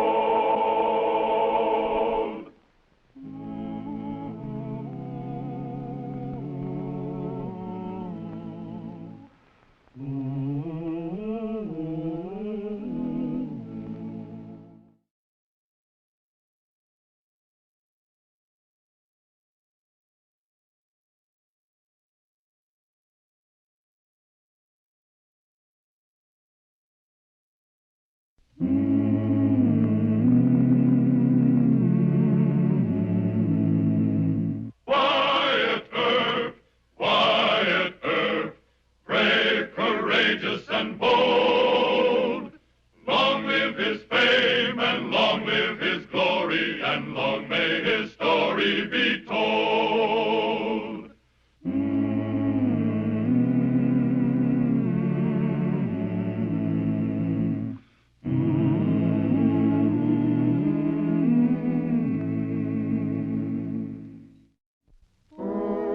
Wyatt Earp had 4 brothers. His younger brother Morgan and older brother Virgil were now to play more active roles in his life. Later in Tombstone, they fought side by side against hoodlums who called themselves cowboys. But to Virgil Earp, Wyatt was just his younger brother who had to be protected from bad men and bad women. And Larry's family doesn't approve of me. They wouldn't approve of any divorcee. A grass widow just naturally has to be immoral. That's old-fashioned. Divorce wasn't your fault. Your husband was a drunkard, and he deserted you. All that happened back in Illinois 50 years ago, it seems like. You've told all this to Larry Herrick, haven't you? Of course. And I think he believes me, but his family doesn't. I can just hear his mother talk. She's just Susan Dodd from little old Monmouth, Illinois, and nobody from nowhere. Well, they better not let me hear them say that. Us Earps are from Monmouth, too, you know. Look, if Larry's family's going to give you a lot of trouble, why don't you just tell Larry to find himself another gal? I'm afraid I'm in love with him. Real bad, huh? Mm-hmm. You know, I don't think this is the time to show it. What do you mean? Well, you're going to have to help him make up his mind about you. I want to make him a little jealous. Jealous? Sure. You go out with me one evening, you go out with Mr. Masterson the next. You're very sweet, Wyatt, but I can't play the flirt. Oh, yes, you can. You found me out. Oh! Hey, ain't you the one put our girlfriends off last trip and made them walk a mile into town? He sure is. Climb down. And what's this slip? That's Earp. Looks like her. Wearing a mustache. Let's go find out. Howdy, Marshal. Howdy. You better check those guns. Oh, yeah. Check guns. Right away. Yes, sir, Marshal. Come on, sir. Thank you, Marshal. My little brother seems to have things here well in hand. He sure has, Mr. Earp. And I wouldn't say he's your little brother. He's as big as you are. Well, I'll have to be careful then. Little brother might just shoot my ears off. Yeah, he might. Virgil! Hello, Virgil. Bat Masterson? Yeah, I grew up. Well, White's got your room across from his over at the Dodge House. Good. He'd have come to meet you himself, but there's a shooting at the Long Branch. Hey, Pat, I'm glad you're here. I want to ask your advice about something. It's a family matter. Oh? I understand Susan Pritchett's in town. Well, it's Susan Dodd now. She took back her maiden name. Oh? Hey, an old married man like you interested in Miss Susan? Why, no, Pat, it's nothing like that. No, drunks. You might hit a horse.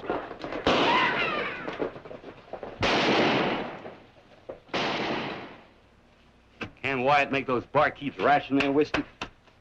Well, he tries. Wyatt ain't drinking. Oh, about 2 quarts a day. 2 quarts? Milk. I guess I asked for that.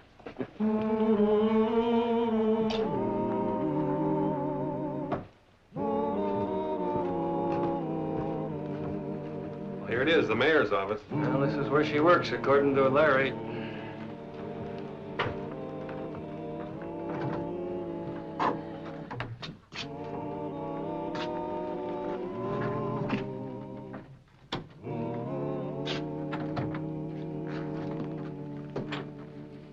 Yes, gentlemen?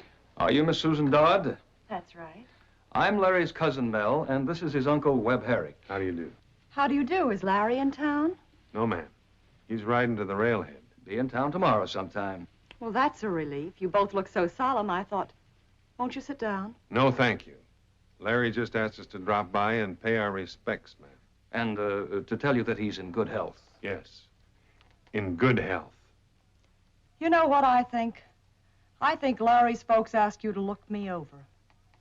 Well, I'm 5 feet 3 inches tall, I weigh 112 pounds, I have brown hair and blue eyes, and I'm a divorcee. And right plain spoken. And if I need a character witness, I suggest you ask Marshal Earp. We came from the same town in Illinois. Whoa now, Miss Susan. Larry's already told the family he wants to marry you. Yes. We didn't apply for the duty. Family orders, ma'am. All right. You've looked me over. Now what? Well, we'll report back to Larry's folks. Don't bother. I've changed my mind. Huh? I'm going to tell Larry it's all off.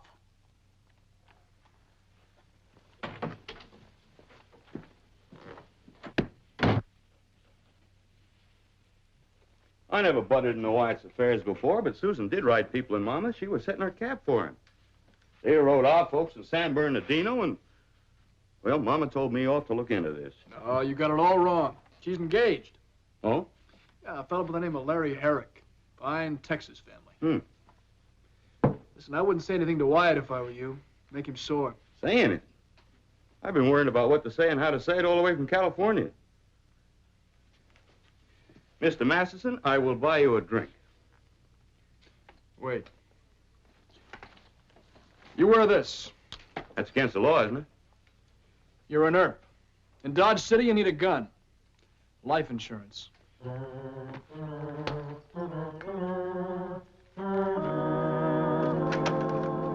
Wyatt! Yoo-hoo! Howdy, Miss Susan. Are you awfully busy? Nope, I was just on my way over to the Dodge house to see if my big brother Virgil got in yet. Virgil's visiting? Mm-hmm. Oh, good. I've always liked Virgil and that sweet girl he married. Wyatt, I told Larry's cousin and his uncle I'm not going to marry him. You did? The two of them came to look me over. Well, some people are stupid about family pride. You think I did right? Miss Susan, if Larry is any kind of a man at all, he won't pay any attention to the Herrick's family prattle. I still say, why couldn't we have fallen in love? Well, I love you. Ah. Yes, I do. Love you like a big brother.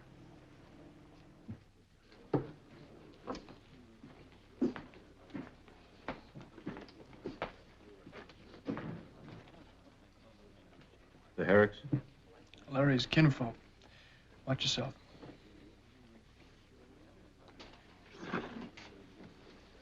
Since when did Wyatt Earp start wearing a mustache? That ain't Wyatt. Almost fooled me. Fooled me, too. It's his brother Virgil. Yeah, he's joshing. Come on. Marshal Earp? No, sir. Barkeep was right. You're his brother Virgil, huh? Correct. You, sir? Webb Herrick. This is Mel Herrick. Howdy. Howdy. You know Bat Masterson? Sure. Hello, Bat. Hello? Join us in a drink? I think not. You and Wyatt have been sparking Miss Dodd while Larry's away. That any business of yours? No. I had some wrong ideas, too. Now, let's get this thing straightened out. The truth ain't in your brother, and maybe not in you. I don't you say that about Wyatt. Look out, Virgil! Bubba! Virgil. Yeah, I'm sorry it had to be this kind of a welcome. My own fault. I shot him, Marshal. No, it wasn't his fault. Mel Herrick called you a liar. Virgil clouded him, then Webb tried to draw. All right, Mr. Masterson. You take care of him. We're going over to the office. I guess I can trust you to come peacefully.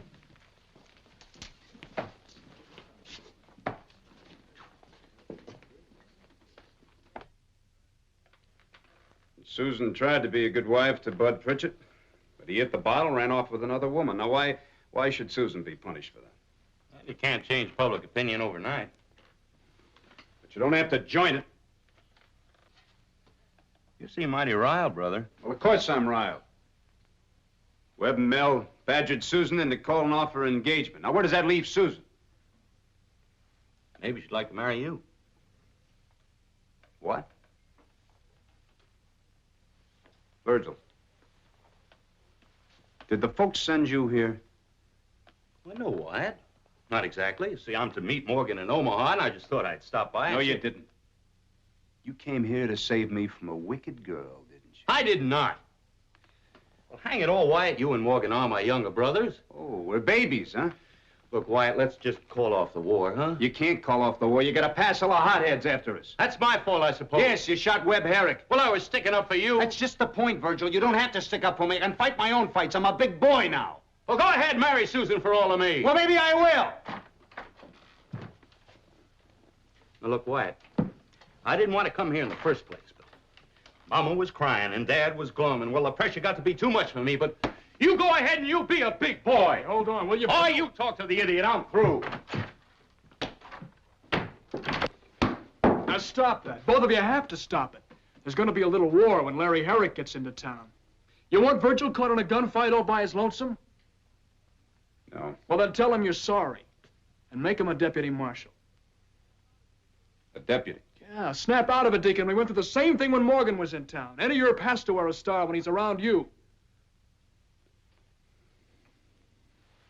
I'll talk to Virg.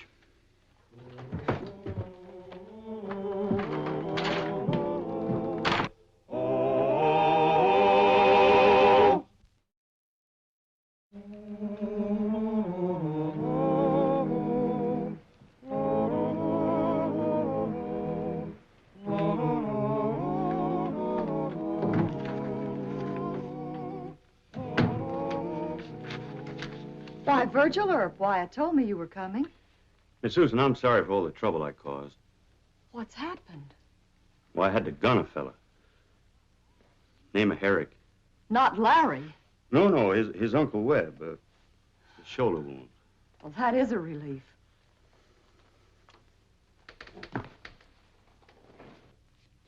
More trouble? I had a row with Wyatt. Oh, that doesn't mean anything. You Earp boys were always fighting, I remember. Now, please. You in love with Wyatt? No. Then you ain't gonna marry him. Why, he hasn't asked me. Well, what if he asked you? He wouldn't do that. And even if he did, there's Larry. I think I love him. But if Wyatt should ever ask me... Susan, you're a born flirt. I guess I am. Only you're in Dodge City now, and flirting can mean bloodshed here. You don't want that. Oh, no, Virgil. Just say the word and I'll leave town before Larry gets here. That wouldn't solve anything. I'm just asking you to make up your mind. It'll depend on what Larry says. His folks don't approve of me, and Larry may not want me now. I think he'll want you. Just quit teasing Wyatt. Quit working on his sympathy. Does Wyatt feel sorry for me? Yeah. I wouldn't be happy with a man who pitied me. No, I don't think you would. All right, Virgil. No more flirting, I promise. Good girl. Thank you. Bye.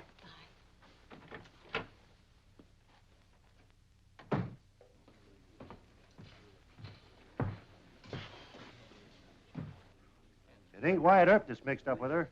It's his brother, Virgil. And not only that, when Mel and Webb called Virgil on it, he slugged Mel and shot Webb. All right, mister. I'm not talking about you. I'm talking about that no-good brother of yours. Married man carrying on. You're a liar. You want to fight it out with me or apologize to Virgil? We'll fight it out right here. Yeah, take out those guns. I'll be glad to, mister. Hey, wait a minute, fellas. Now, come on now, will you?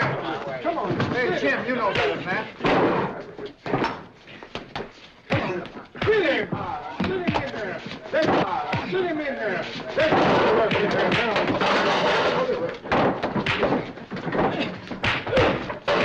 Now, will you? Come on. Come on.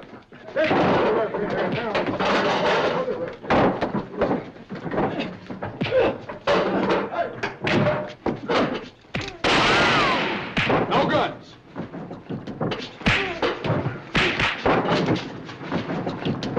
Well, what are you doing here, Mr. Masterson? No use breaking your knuckles. Touch that gun and I'll drop you. Hey, big brother. Aren't you getting kind of old for a fist fight? Well, that's gratitude for you. I save you from a beating and you talk smart. Hey, why don't you go on upstairs and put some arnica on your face? Well, thank you, Mr. Masterson. You know, you got here just in time.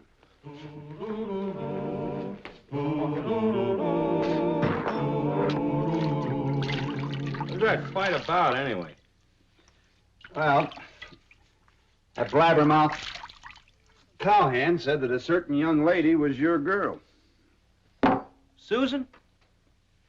You got in a fight with the Herricks, didn't you? Well, that's the way certain cowhands think. Here. You better put this on. Star? What for? Well, I had to give one to Morgan when he was here. It's opening season on Earps. All right. Say, that cowhand that started the fight, is he a Herrick man? I don't know. That gossip about Susan and me must be all over town. Sure. You're a moral leper. That's not funny. I'm a happily married man. Hey, we got to set Larry Herrick straight. He'll be coming after me first. Come on in. Larry Herrick just got into town. Stopped over at the mayor's office. Oh? Well, let's wait and see what Miss Susan can do with Larry. I think he's in love with her and that he'll believe what she says.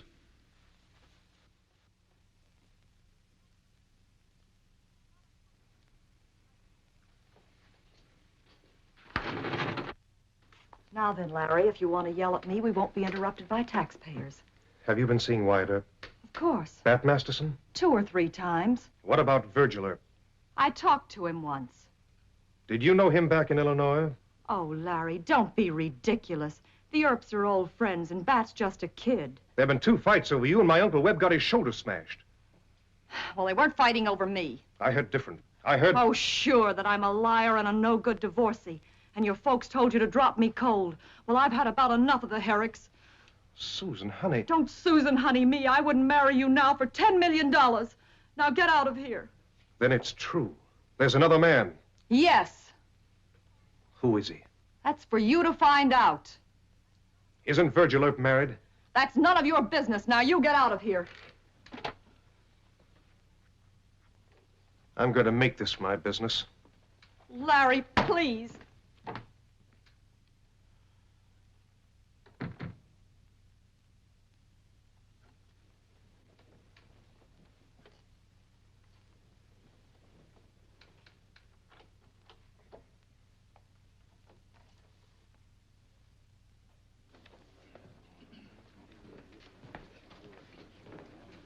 Check your gun. Sure.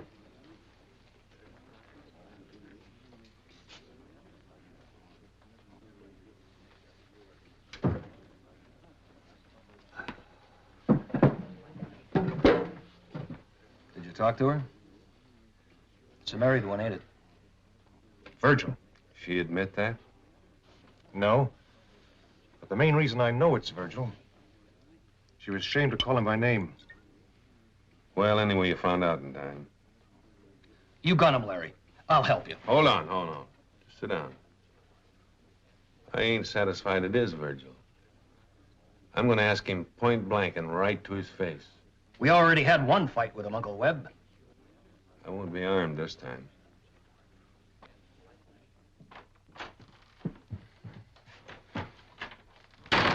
You're taking a big chance leaving your brother alone at the hotel. I want to wait and hear from Miss Susan before we mount the guard. We'd look awful silly, wouldn't we, if Susan has decided to run off to Texas with Larry Herrick? Susan. You know, I used to be the setup for pretty women. You're the easy mark now. Well, I feel sorry for all women, Mr. Masterson. Good Lord gave 'em a tough row to hoe. Amen, Deacon. Amen.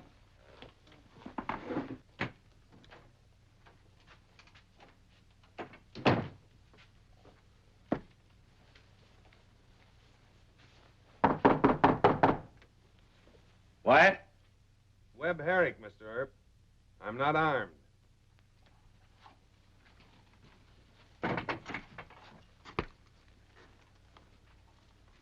Sorry to doubt your word, Mr. Herrick. Sit down. Well? Larry thinks you're Susan's lover. I think Wyatt is the man. Is that so? Wyatt has his deputies in Bat Masterson. I doubt if Larry'd have the sand to go after him. But he and the boys would sure gun you. I suppose it's no use trying to convince you that Susan is a decent girl. A divorcee? Huh.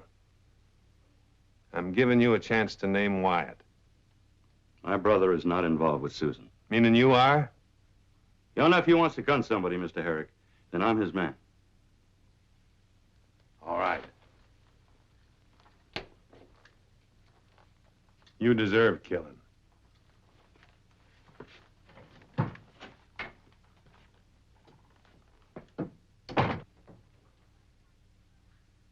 And I tried to make Larry be sensible, but he's crazy jealous. You must be to be going after Virgil. Now, you stay here. You might see something you won't want to watch.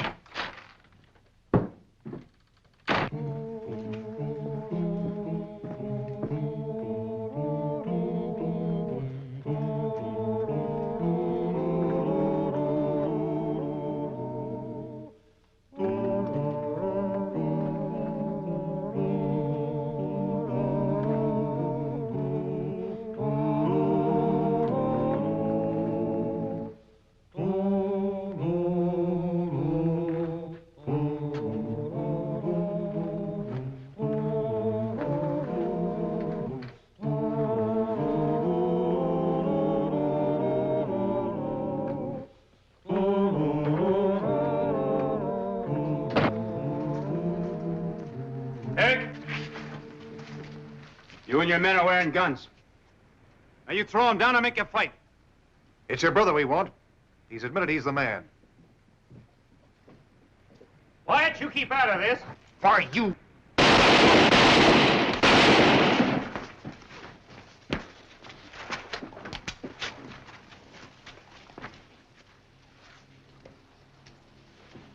Well, big brother, at least you didn't kill him. Oh, Larry, your poor hand. Those Earps, they never were anything but nasty, brawling hoodlums. We're going straight to Dr. McCarty. You should be ashamed.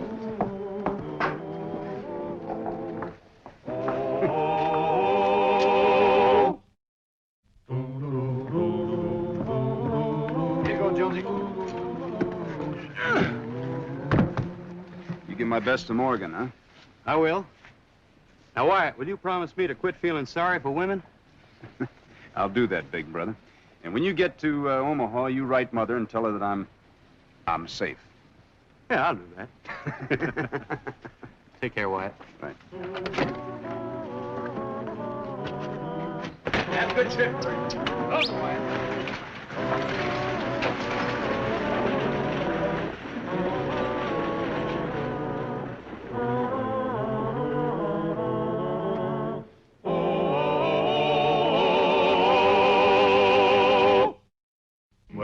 He cleaned up the country, the old Wild West country. He made law and order prevail. And none can deny it, the legend of Wyatt forever will live on the trail. Oh, Wyatt Earp, Wyatt Earp, brave, courageous, and bold.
What's too rough? Bringing a man when you should kill him. Yeah, I know. Mr. Adams, he's bleeding pretty bad. Get a couple of men, get him over to Dr. Carty's. What's that arm? You don't care anything about yourself. How about me and the other deputies? You might have killed me. Look, it's an old argument. It's not true. The same old rawhide out here in the middle of the street. I'll buy you a new shirt.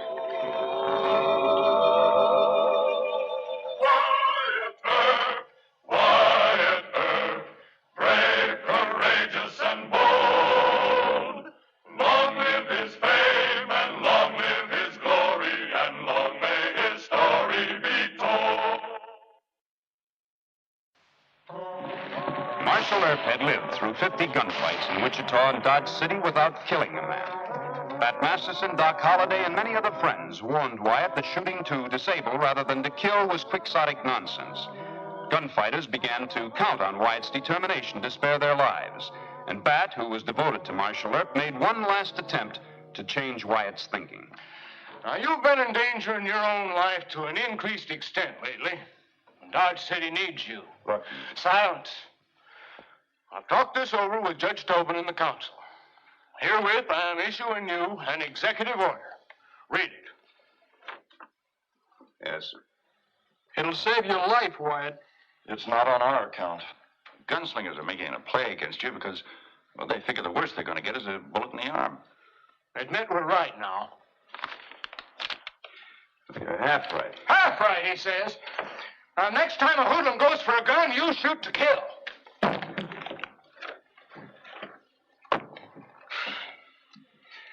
I've been thinking about this for a long time. I did put Mr. Masterson in danger this morning, and at one time or the other, I've led each of you into trouble. Your Honor, I'm promising to shoot to kill in any gunfight which involves my deputies. No, that's not the order. The order expressly states... Mr. Kelly, what I do when I'm alone and some man draws a gun on me is between me and my conscience. Now, if you want me to quit, I'll quit. Quit? There's no quitting you'll do. I'll have the council fired. Well, I'm still marshal for a half hour or so you men get back on patrol. Kelly lost his temper. Break it up. We didn't figure on... All right. Now, get out of here, will you?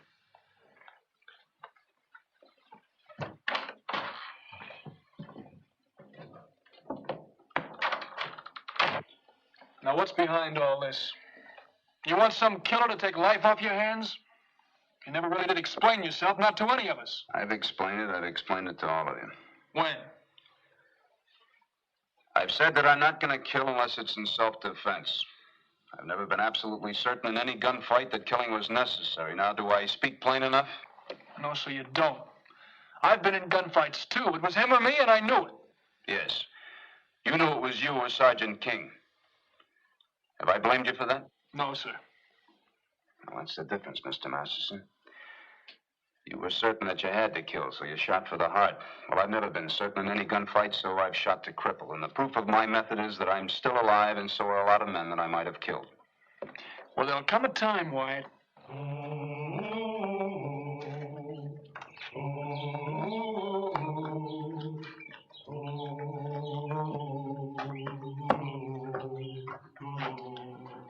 Don't stall around with us, Hoyt.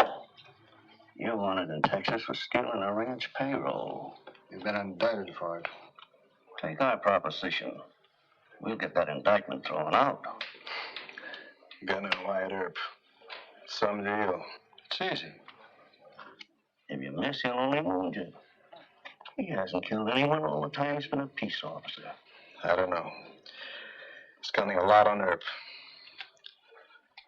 Still in all for $1,500. Take the money and head for Dodge. Don't take it, and the Rangers will be heading you back to Texas. Where are you fellas going to be? Near enough to send you to prison if you try to run out on us.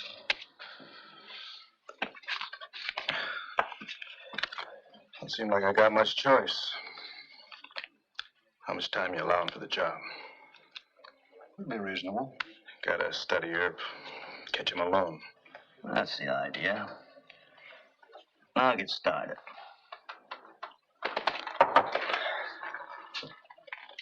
Oh, and no double-crossing clearing that indictment. If I get nerve enough to go against Earp, I can handle both of you.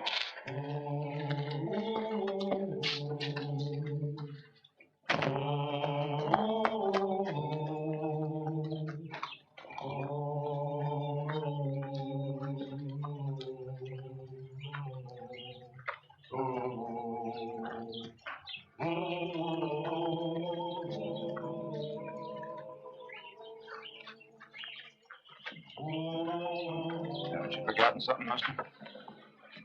What's that? Your horse. You haven't watered or fed him. My horse, ain't he?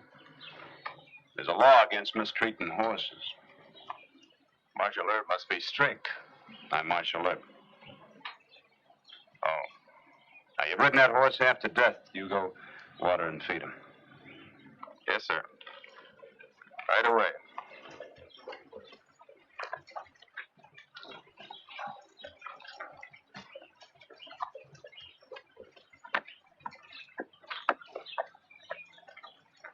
Looks like a Texas boy. Looks worse than that to me. Texas cowhands water and feed their horse before they head to the bar. I'll keep an eye on him. Now, that's just the point I've been trying to make. The tail end of the cattle drive always brings a lot of scum into town.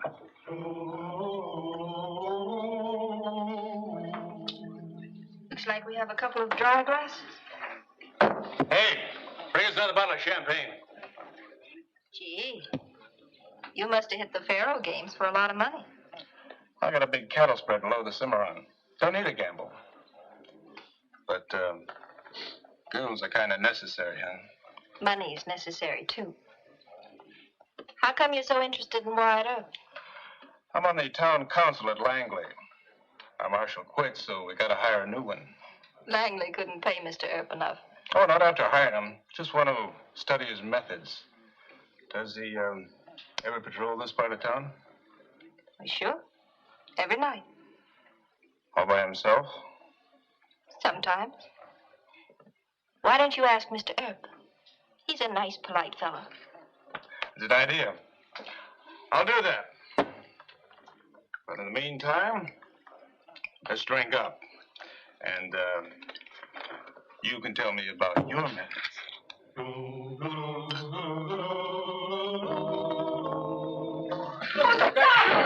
Stop him, fellas! He ain't hurt us, Mr. Get out of the way!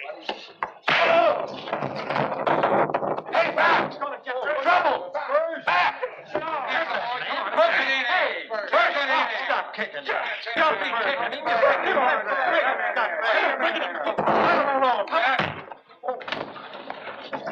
Well, he deserved it. Using spurs. Come on, Dad. You're all right. Are you hurt, mister? Oh, it's all right. Get me a wet cloth, quick.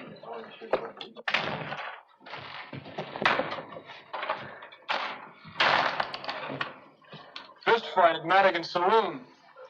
He was stopping a cowhand with his spurs.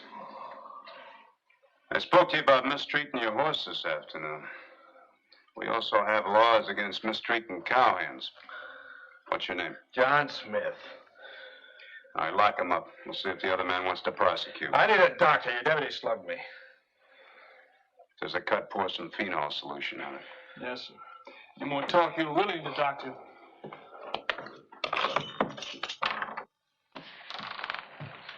Marshal Earp, Howdy, Miss Daisy. did you lock that man up? Yes, I did. Good. I hope you'll keep him in jail. He's real mean. Why don't you sit down and tell me about it, huh?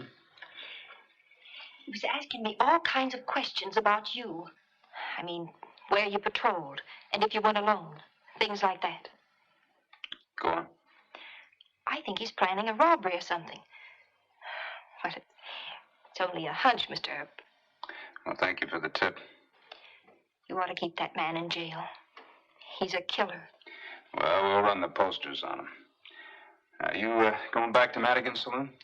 Well, I'm headed that way myself. Come on, I'll walk you.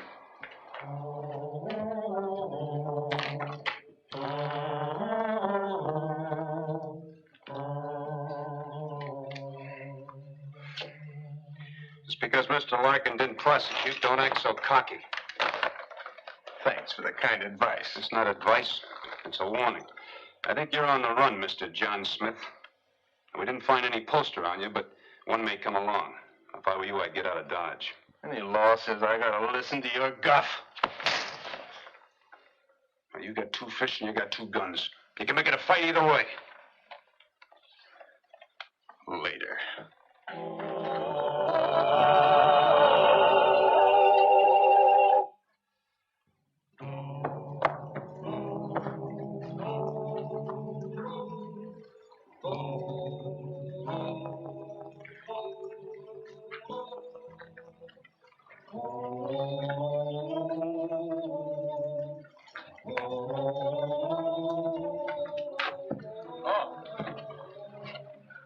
Your turn to get some sleep. That fella's still in town. I thought he would be. He was drinking up some courage at the Long Branch about a half hour ago. If you don't mind, sir, I'll make the patrol with you. All right. If you checked the afternoon mail, did you? Mail? No, I plumb forgot it. You better check it. You might find a wanted poster on our friend. You can join me over in the plaza. In the meantime, I'll just check to see that nobody busted into the theater and stole chairs. All right, I'll see you in 10 minutes.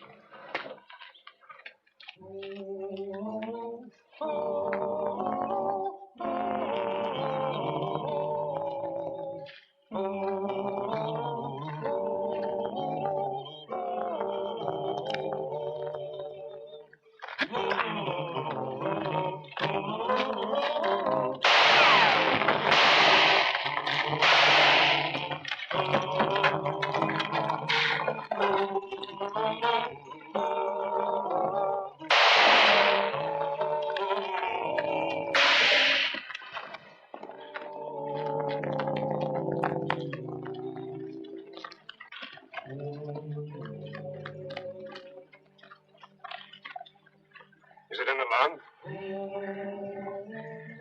The kidney, I think. Well, there's nothing to look at. Gotta get him over to Doc McCarty quick. Go tell Doc to get ready for an operation. Come on, give me a hand. Watch him now. Take it easy. Take it easy.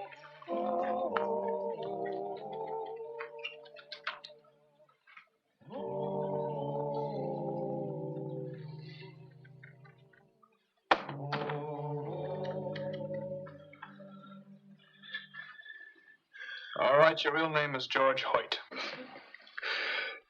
Yes. Who hired you to kill Marshal Earp? $1,500. Tell me their names.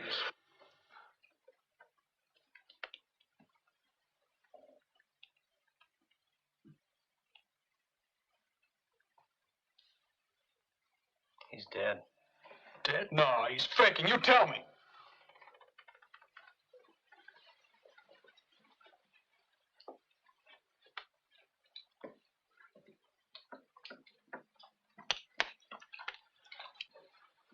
I know how you feel, Wyatt. 4 inches higher and he'd have been all right. It's too bad. I aimed for the shoulder. The horse reared. You deserved it. He tried to kill you for pay. You talk to him, get some sense into his head. You're not helping, Bat. I think you better leave. All right. But you better give him some medicine or something. Might have been him laying there. Make him think about that.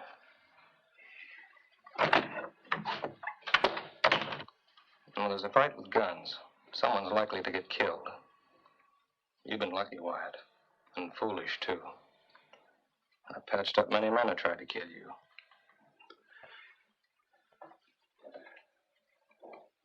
Hoyt was ignorant and stupid to try a thing like that.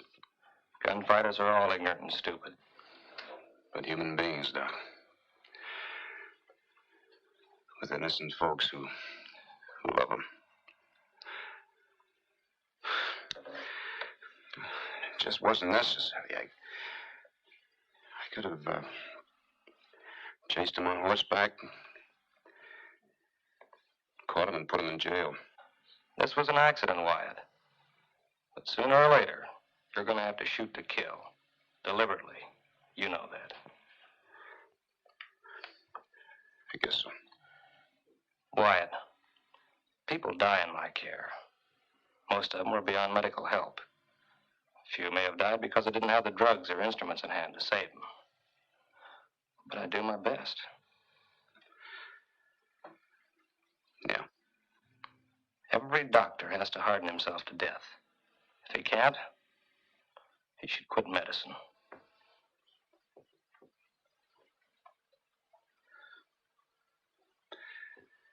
That's right.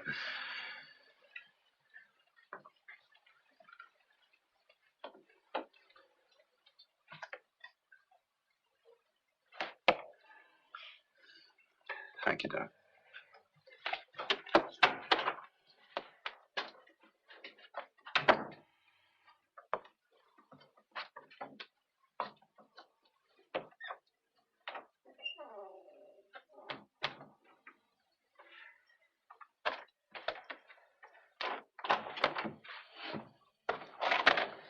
Shouldn't you tell Mayor Kelly? You tell him. You and Mr. Masterson take over. How long are you figuring on being away? I don't know. Got a few things to think about. We should know how to reach you. Well, the only clue I have to Hoyt's background is the Four Corners Roadhouse. I found a bar slip in his pocket. I'll be heading there first. Wyatt, we may need you around here real bad. You and Mr. Masterson can handle things. You tell Mayor Kelly that I had to take a leave of absence. If he gets sore and fires me, good. That'll save me the trouble of making up my mind. Good luck.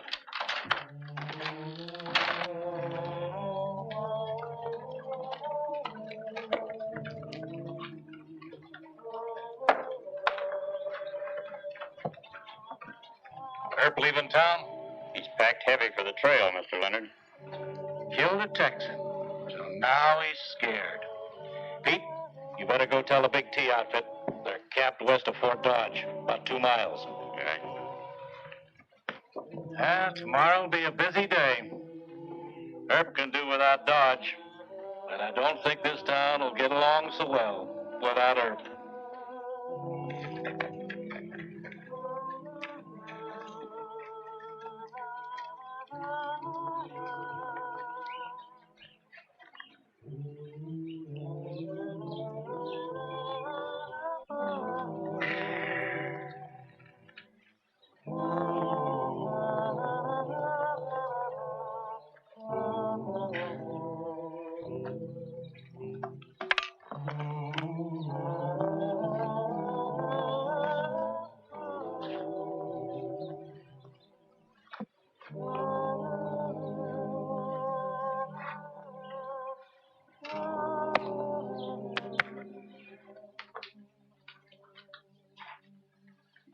Good morning. Howdy. You're up early. I haven't been to bed yet. Oh. Can somebody some of that coffee? Nope. It's in the house. Thank you. You in the cattle business? Oh, I'm associated with it. I know a lot of cowhands. Looking for one right now. A fellow by the name of George Hoyt. Oh, that punk. Friend of yours? No. You're lucky. He got paid for some cattle the day before yesterday and skinned out, owing me a bar bill of $2.80, the cheap four-flusher. Is Hoyt a Texas man? Him? Nah. He come from an orphanage in Indiana someplace. He got drunk in here one night and told me his life story. Every cowhand likes to brag he's from Texas. Why are you looking for Hoyt? I have some money belonging to him. I thought maybe he might have had a family. Had a family? Is he dead? Yeah. How much did you say he owed you? 280. I don't get this, friend. Are you a lawyer settling Hoyt's estate? 1, 2. Half. Quarter. Nickel. That's the Big T outfit. Looks like they're... Big T, Mr. Mullins, they're going to shoot up Dodge. Shoot up Dodge. And Marshal Earp will have their pants thrown in jail before they can fire 10 shots. Earp's that good, huh? That's what everybody tells me. If I could leave this place, I'd ride into Dodge just to see Earp clobber Tom Leonard and his boys. Thank you for the coffee. I'll see you again soon. Sure. Right.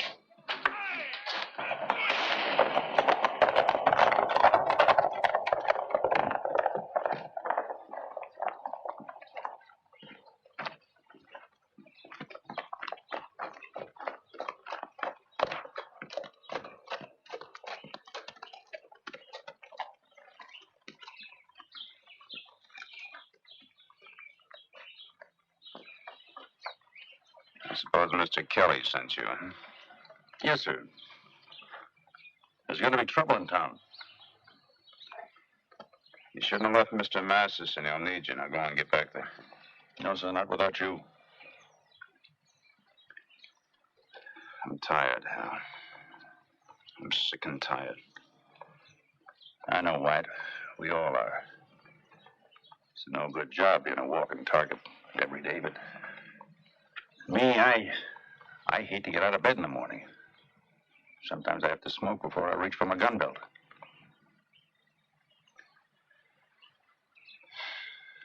It's a filthy, brutal job. It sure is. But somebody's got to do it.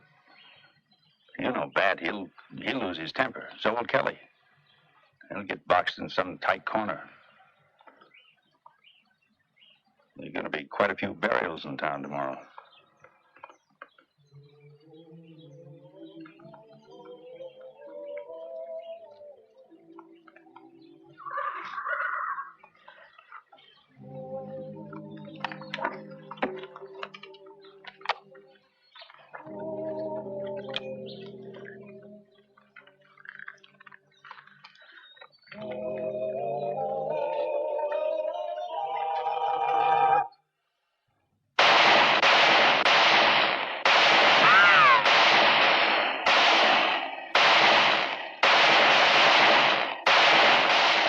Throw him down. You ain't got a chance.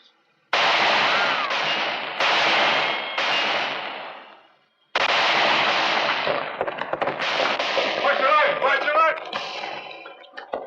Break the ledge in here, Marshal. The Diamond T-man got Jim Kelly and your boys backed into Carr's Alley. Hal, you take these 4 men, try to sneak through 4th Street. Cut them off. I'll try for Leonard.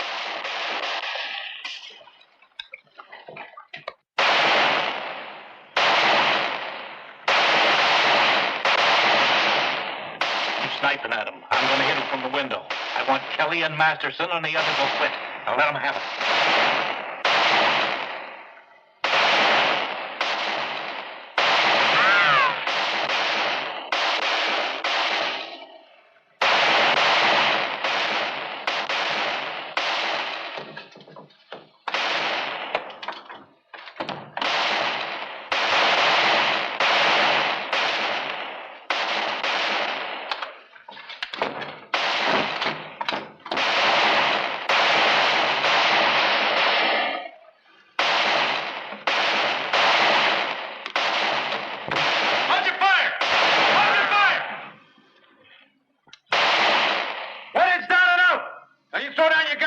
Peacefully, I'll pick you off one by one. Come in here! All right. Over there. Pick your guns. You didn't kill him. No, Mr. Masterson. Wasn't necessary. Thanks for coming back, Wyatt. You blessed chicken-hearted fool. Well, he cleaned up the country, the old Wild West country. He made law and order prevail. And none can deny it, the legend of Wyatt forever will live on the trail. Wyatt Earp, Wyatt Earp, brave, courageous, and bold. Long live his fame and long live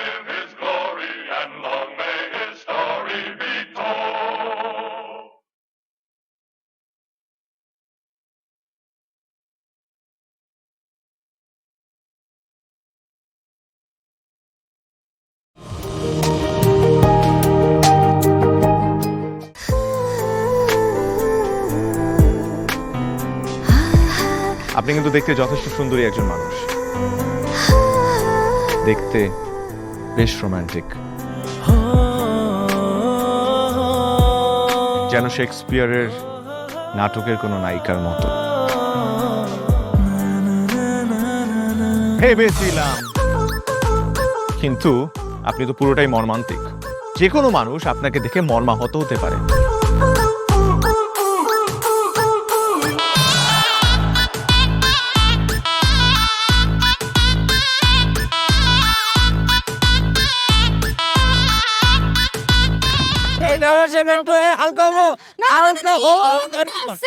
এইখানে গাড়ি থামা। আমার হালকা হতে 1 মাস সময় লেগেছে।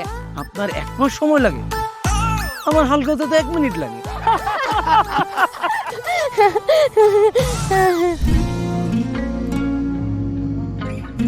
আমার কাছে মনে হয় জীবনসঙ্গী এমন হওয়া উচিত যার সাথে আপনি প্রতিটা মুহূর্ত উপভোগ করতে পারবেন, সারাক্ষণ খুনসুটিতে মেতে থাকতে পারবেন, এবং তার মনে এমনভাবে বসবাস করবেন যে আপনার দিকে সে একটাবার তাকালেই বলে দিতে পারবে যে তার বেঁচে থাকার কারণই আপনি। পথে চলতে চলতে, কথা বলতে বলতে, কখন যেন হলে আমার। জানি গল্পে গল্পে মিশে অল্পে অল্পে আমিও হয়ে গেছি তোমার। ছোট ছোট ভুল ফুটে হলো ফুল যে তোমাকে পেলাম। গুটি গুটি পায়ে স্বপ্নের নাই আমি ভেসে গেলাম। আপনি কি মনে করেছেন একজন মানুষ আমার জীবন থেকে চলে গিয়েছে এবং আপনি সেই সুযোগটা কাজে লাগিয়ে আপনার ফিলিংস গুলো আমার কাছে এক্সপ্রেস করবেন আর আমি সেটা হ্যাপিলি অ্যাকসেপ্ট করে নিব? এই হচ্ছে আপনার বন্ধুত্বের নমুনা? রোদের পাখি তোর শহরে, আমার মনের স্বপ্ন ঘিরে। ওরে পাখি ওরে সারাক্ষণ, তোর শহরে বৃষ্টি হলে ভিজে আমার মন।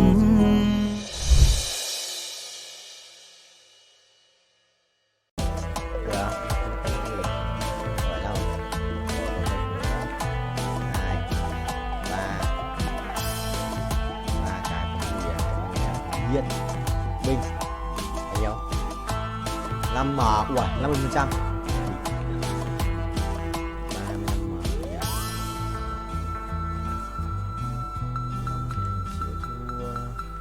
Em rồi mòn về giữa đêm tối. Chuẩn không? Ui, ra với bia này. Độc dược à? Thôi cút, không quan trọng. Vụ nổ lớn bình sẽ sẵn bài tử thần mà. Để hiểu sẽ sẵn bài chưa chạm đất, chả thấy cái đường đâu mà chạm chứ. Là thế rồi, đang xuống rồi, đang vòng xuống rồi, đang vòng xuống. Đang số thì binh sinh linh không? 3, 2, 1 perfect một lần này. Đấy, kiếm 15 lần perfect không? 100 lần perfect là ăn 6 triệu. Ơ nhờ 7 triệu. Mình cần 50 thôi, đã được 5 củ rồi. 7 củ là bình thường. Chuẩn rồi, chuẩn. Đấy á, đón thêm một nhịp. Đón thêm một nhịp là bình rồi.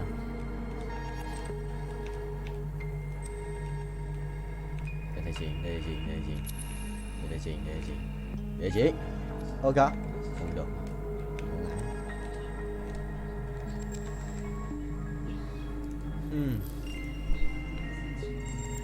Kiếm mà cổ không mất áo luôn, mất áo luôn à? Nếu còn gì phải lấy găng tay đây để thay. Rồi 1, 2 lần, thế là 30% à? Xem bao nhiêu nhá? 30% bình cũng gần 5 củ ấy, 40 củ à? 2 lần được 10 củ luôn rồi. Thì áo điếc. Let's go.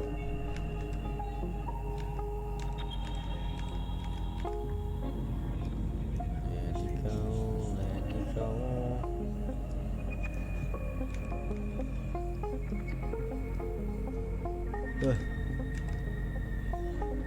Một chiếc binh chi linh không vậy.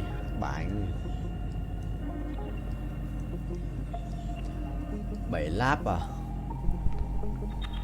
Gậy 456 triệu coin để rebirth tiếp à? Sửa khó đấy. Anh cần 50 củ về phải chừng. Ui, 40 củ tròn. Mình kiếm tiền sửa điêu ấy. Một lần perfect này. Một lần perfect.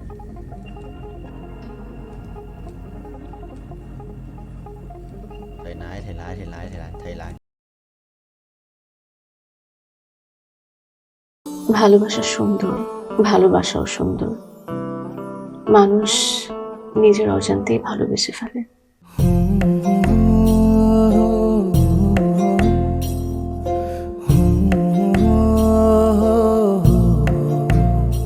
আমারও মনে হয় কি জানেন, আপনার মতো জানাশোনা কাউকে না আমার বিয়ে করা উচিত। এটা কি উপলক্ষে? ম্যাডাম, ফুলটা গ্রহণ করুন, তারপরে বলতেছি। ভোটার আইডি কার্ডে যার স্বাক্ষরের জায়গায় টিপসই দেয়, এখানে কেউ ডাক্তার। এই দুইজনের মধ্যে যে আগে ম্যাডামের মন জয় করতে পারবে, ম্যাডাম তার। একদিন না দেখলে তোমায় বন্ধু আন্ধার লাগে সব, তোমার এই প্রেমে এমনই টান। রোগীদের তো ডক্টরের কাছে আসলে ব্যথা কমে যায়, আপনি তো উল্টো হলো কেন? আপনি কি একটু উল্টা? তোমায় ছাড়িয়া যাব মরিয়া, তোমায় ছাড়িয়া যাব মরিয়া, যেও না বন্ধু আমার, ভুলিয়া। আমার মনে হয় আমার সমস্যা কপালে। ম্যাডাম, আমার কপালে নেই, আমার কপালে আছে দাগ।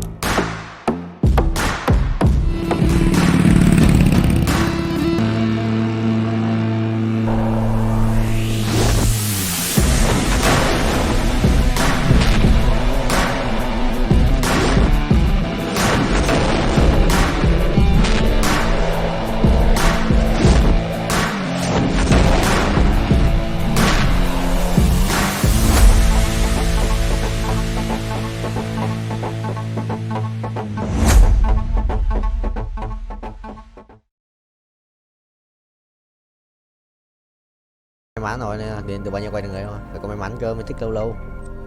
Mình gọi khỏe phết đùa. Không có Guardian Carry mà vẫn hold Guardian à? Thực sự là cầu nguyện không vậy? Thực sự là cầu nguyện ra Guardian không? Cái thằng lái xe này. Lái xe bay rồi. Xe bay nhưng mà vẫn cần bánh. Sự nhót không? Nhót đó. Mày nhót không? Ui Galio rồi. What the hell? Ui nói ở kia. Thì không có tầm. Chơi Galio rồi. Để Galio ngoài. Chưa cần lắm. Cũng xịn đấy. Nhưng mà thiếu xe lát. Nhận được xe lát nữa là xong. Perfect tiếp à? Thêm nữa không? One more. Ê 135 xuống 126 rồi. Đồ reset. One more này. One more. One ai không được. One more. Không one more à? Quả đấy, đây, one more. Two more. Hai Siba Sikira. Nope. Mày bay. 54 à? Thực sự là 5 củ ấy, nên là 50%. Quay đều. Cái gì đấy? Không skip được quên mất. Có thể về qua kia thì bay thì kiếm tiền rebirth. Quá mạnh. Ra một tuổi mà rồi lên go 4, cứ chỉ go 4 cho tôi vậy, chôn tôi à?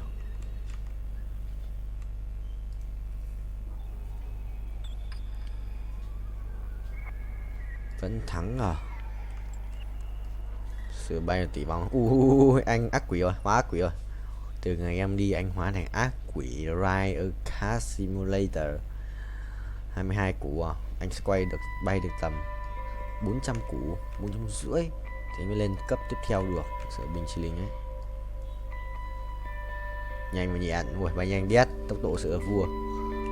Tốc độ sử dụng vua ấy, tốc độ sử dụng một đẳng cấp Pro VIP. Chuẩn không vậy. Thắng được không vậy? Rồi còn mỗi con cho gát sẽ làm chi? Còn mỗi cho gát làm chi? Cho gát 2 mũ thích nghi à? Làm chi? Ui thổi đau phết, đùa. Ê, nó thắng được cái cút đấy. Ê, nó thổi chết Zone này. Không chết được. Có 2 cái mũ kia đéo chết được. 2 mũ đấy chỉ kích thêm sát thương phép. Xong rồi. Quả chém cái nào của mình rồi. Chắn luôn. Đi chợ 100 máu bốc lửa. Đồ Zone này. Zone cái cục đấy sự xịn lắm. Ban lan chắn à. Đồ cổ này. 15% hút báo chủ sở đồng minh được đấy. Cái ui mất lắc rồi. Còn những cục kia, còn cục vàng. Lấy một cục vàng đi. Rồi, trở lại cái này. Ha, sorry. Mày bay cao. Một lần bay được tầm 40 triệu. তোমাকে 15 লাখ টাকাই দিতে হবে। তুমি যদি দিতে না পারো তোমার বাবাকে কল দাও। তোমার যত জমি জিরাত বাড়িতে যা যা আছে এগুলো বেচা হইলেও তোমরা আমাদের টাকা পাই করে শোধ করবা।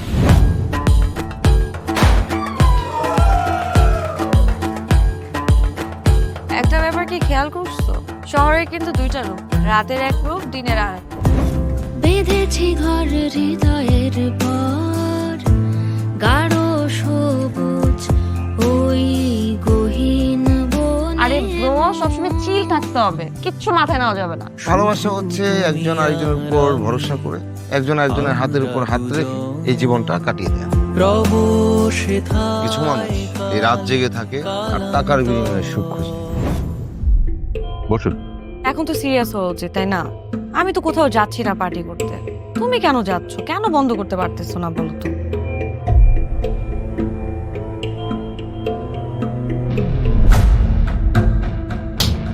কার যে কোথায় সুখ সেটা তার প্রিয় মানুষটাও কখনো জানতে পারে না। পাশাপাশি তবু যাচ্ছি বিপরীতে, কাছাকাছি তবু যাচ্ছি বহু দূরে। Hi, you look good. Thank you.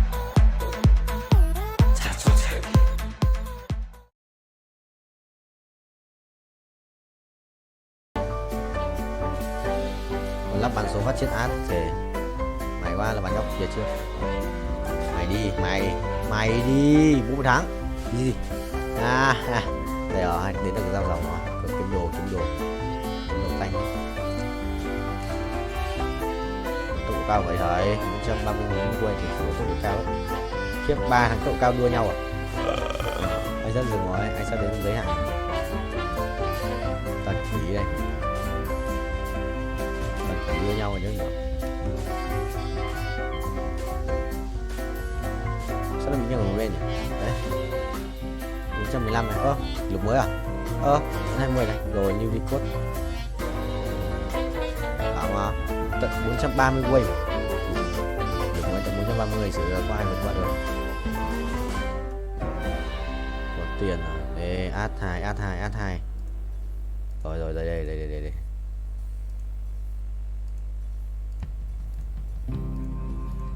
Rồi xong rồi. Một cái đồ thủ à?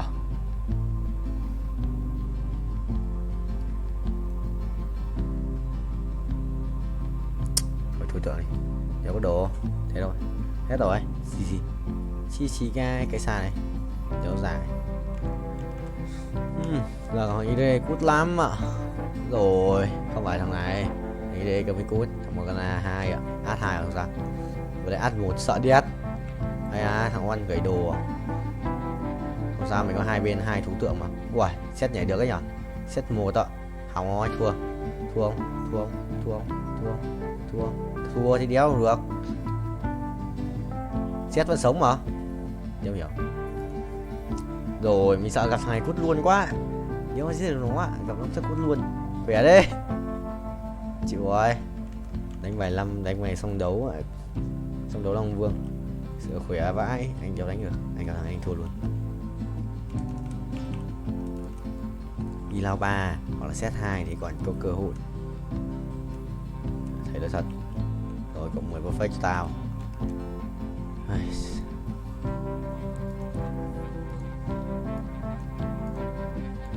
Thằng cầm át nhỉ. Thằng này cầm một con át. Đéo ra át như ai. Cười rất chịu. Ngon thì lớt tờ. Anh đặt đi lao 3. Rồi gặp thằng này rồi.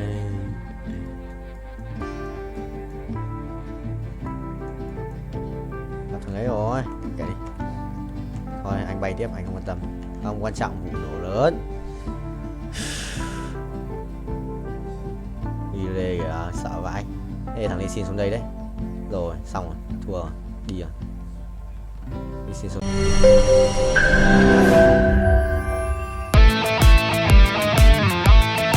দরকার পড়লে একটা রিকশাওয়ালাকে বিয়ে করবো, তারপরে তোকে বিয়ে করতে। তুমি যদি মরে যাও আমি তোমাকেই বিয়ে করব। দেখো দেখো বিয়ে এত সোজা না। 5টা কন্ডিশন। কয়টা? 5টা। আমি জেডি সাফায়েত রমরাজন। স্যার এটা তো ভোটার আইডি কার্ড স্যার। বাড়িতেই করবেন নাকি হোটেলে? না না, আপনি যেমনটা ভাবছেন বিষয়টা তা না। আসলে আপনি তো করবেন। তোমাকে দিয়ে হবে না, আমি জানতাম। শুধু শুধু সময় নষ্ট করো না। ভাই আপনি তো অনন্ত দলিল না যে অসম্ভবকে সম্ভব করে আপনার কাজ। জিমি কি হচ্ছে? আচ্ছা আঙ্গের একদম বইরা দিমু। যাচ্ছে সব বাইট কর। শর্ত দিয়ে বিয়ে শর্ত দিয়ে বিয়ে। ভাই যে বয়সে মানুষ গার্লফ্রেন্ডের কামড় খায়, সে বয়সে আপনি কুত্তার কামড় খেয়ে হাসপাতালে ভর্তি হয়েছেন।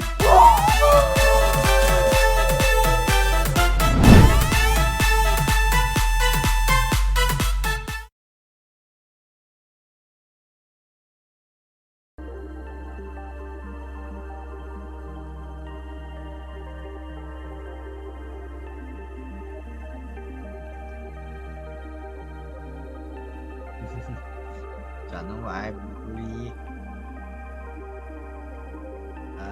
Chặt đi.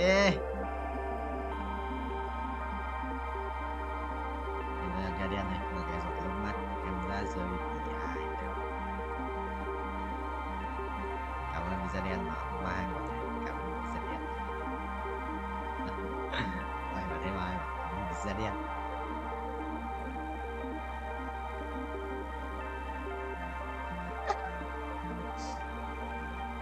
Đây.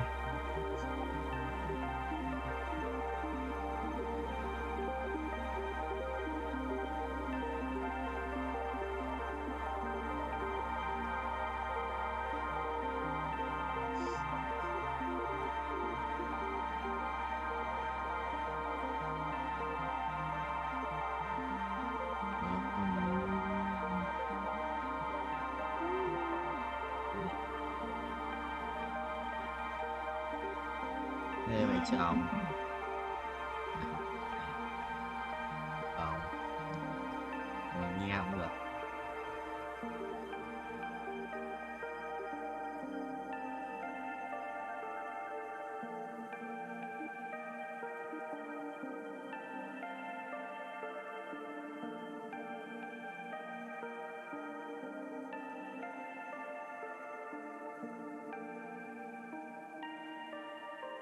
Yes.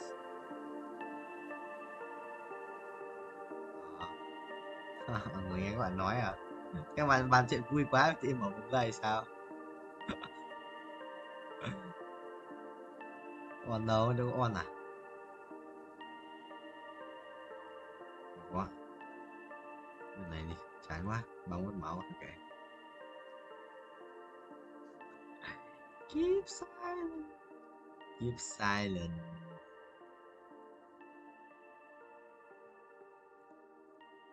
Oh. That's how like Walker. That's how. That's how life work. Hả?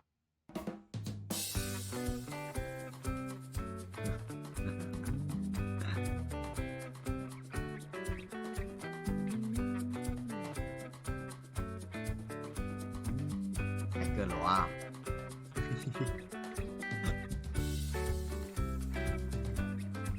Ui xét này.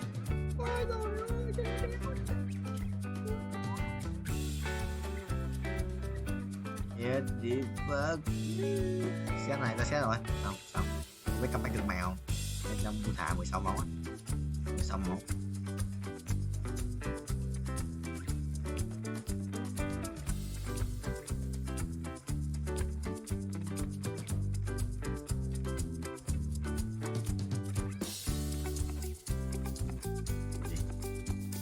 Yes, được rồi. Kéo ở đây. Ô, giáp máu ánh sáng này. Chú xét không? Mày đi. Chết mày à. Mày ở đây. Mày ồ. Mày tạo chứng động. Mày tạo chứng động.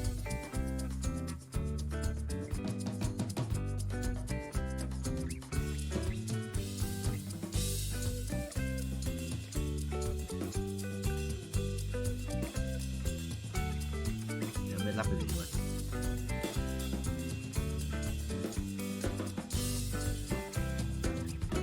Yes. Thì còn game nó lọ đắt bụ là mà anh comeback cực mạnh à? Giá xin ra mà anh comeback cực mạnh chứ hiểu. Quả xét một giáp màu ánh sáng đéo chết. Chi. Có thằng đi mày. Trùng ngủ rồi. Rebirth à? Tại em rebirth tiếp. Ui. Càng ngày rebirth càng tốn tiền chứ hiểu. Có quyền năng. Ok bùa thầy ơi. Rồi con xét lại sự là mạnh ấy. À cái gì vậy? Áo. Anh em giáp màu ánh sáng. Quyền năng với đầu huyết kiếm rồi xong. Đi. Chúng mày đi.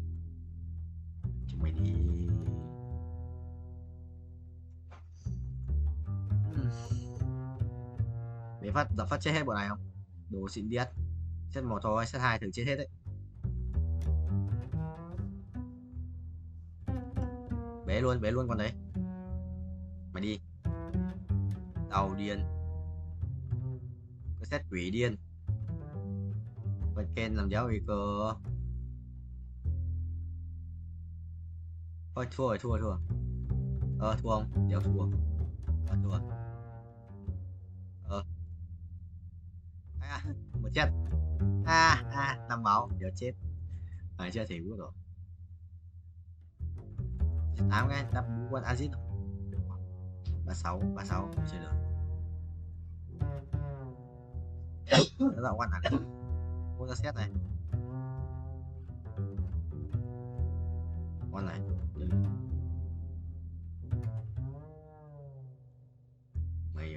Mày hoa.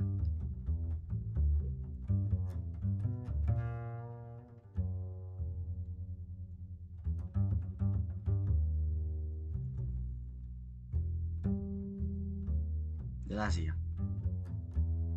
Alo. Nói chuyện không hoài. Anh cho cả. Thì sao chết à? Mày đi cướp việc của tao.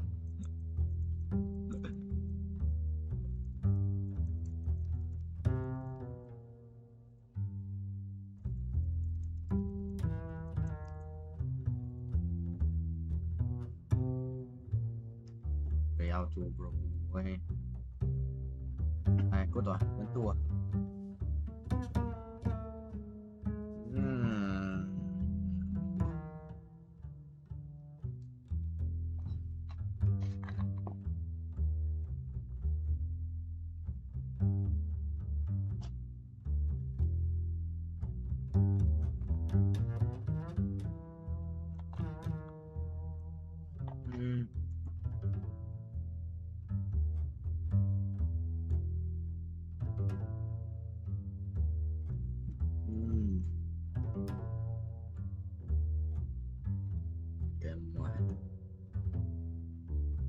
Đánh 3 rồi.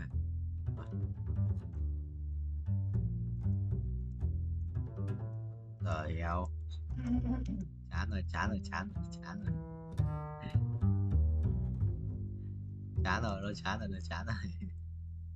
5 mà tư rồi.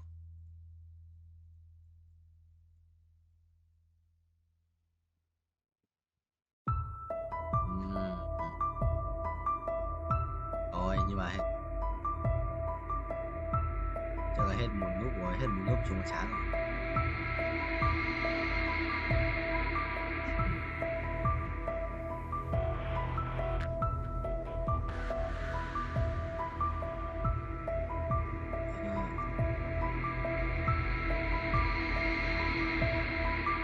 Thế thì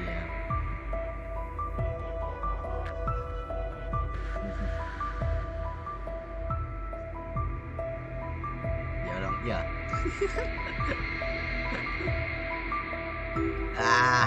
thử luôn. Lần nào ra cũng thấy là cái ông đấy đây.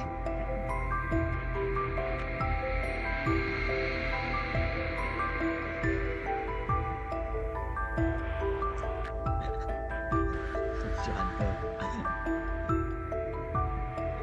Giống khi mà lại đôi khi quên à. Sớm rồi.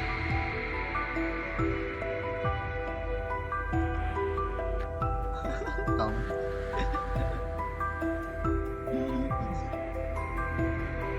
Đó là sự kiện đây toàn. Kìa.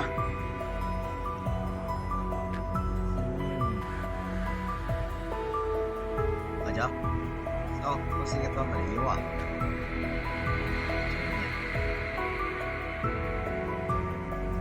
Chờ sự kiện toàn chặt.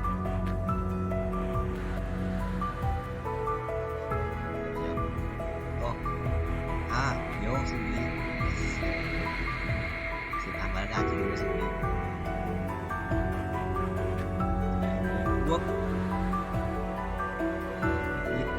Ít chim.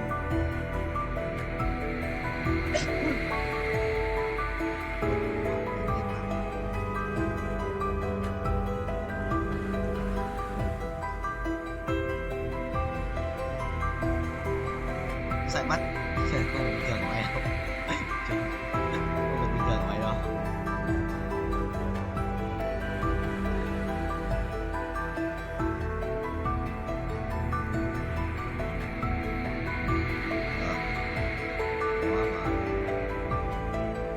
Nhà chúng này, nhà xanh được, có chắc chắn xanh. Đây. Mày thạch đầu, đâu mày chắc thấy mà. Tao gửi ảnh gái gì đây? Chung quá tao đi xe buýt nữa. Nè, kinh vãi. Đây.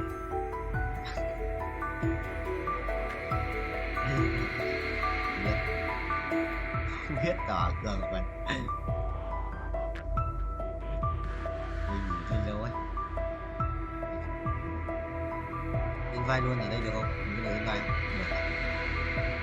Có cái không, các bạn có được in vai không? Cái gì nhỉ? Tên là gì? Tên là cái gì? Tên là cái gì? Đâu nó hiện lên mà. Nó hiện, nó ấn mất rồi mà. Ấn cấn nó vào. Rồi quay đây. Rồi quay. Nope. Sao anh cần quạch không? Thì tao up lên nhé anh nha. Anh cần quạch không?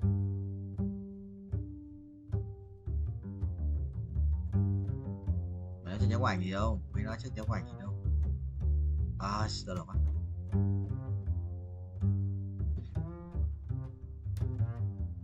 Picture, tôi tìm được này.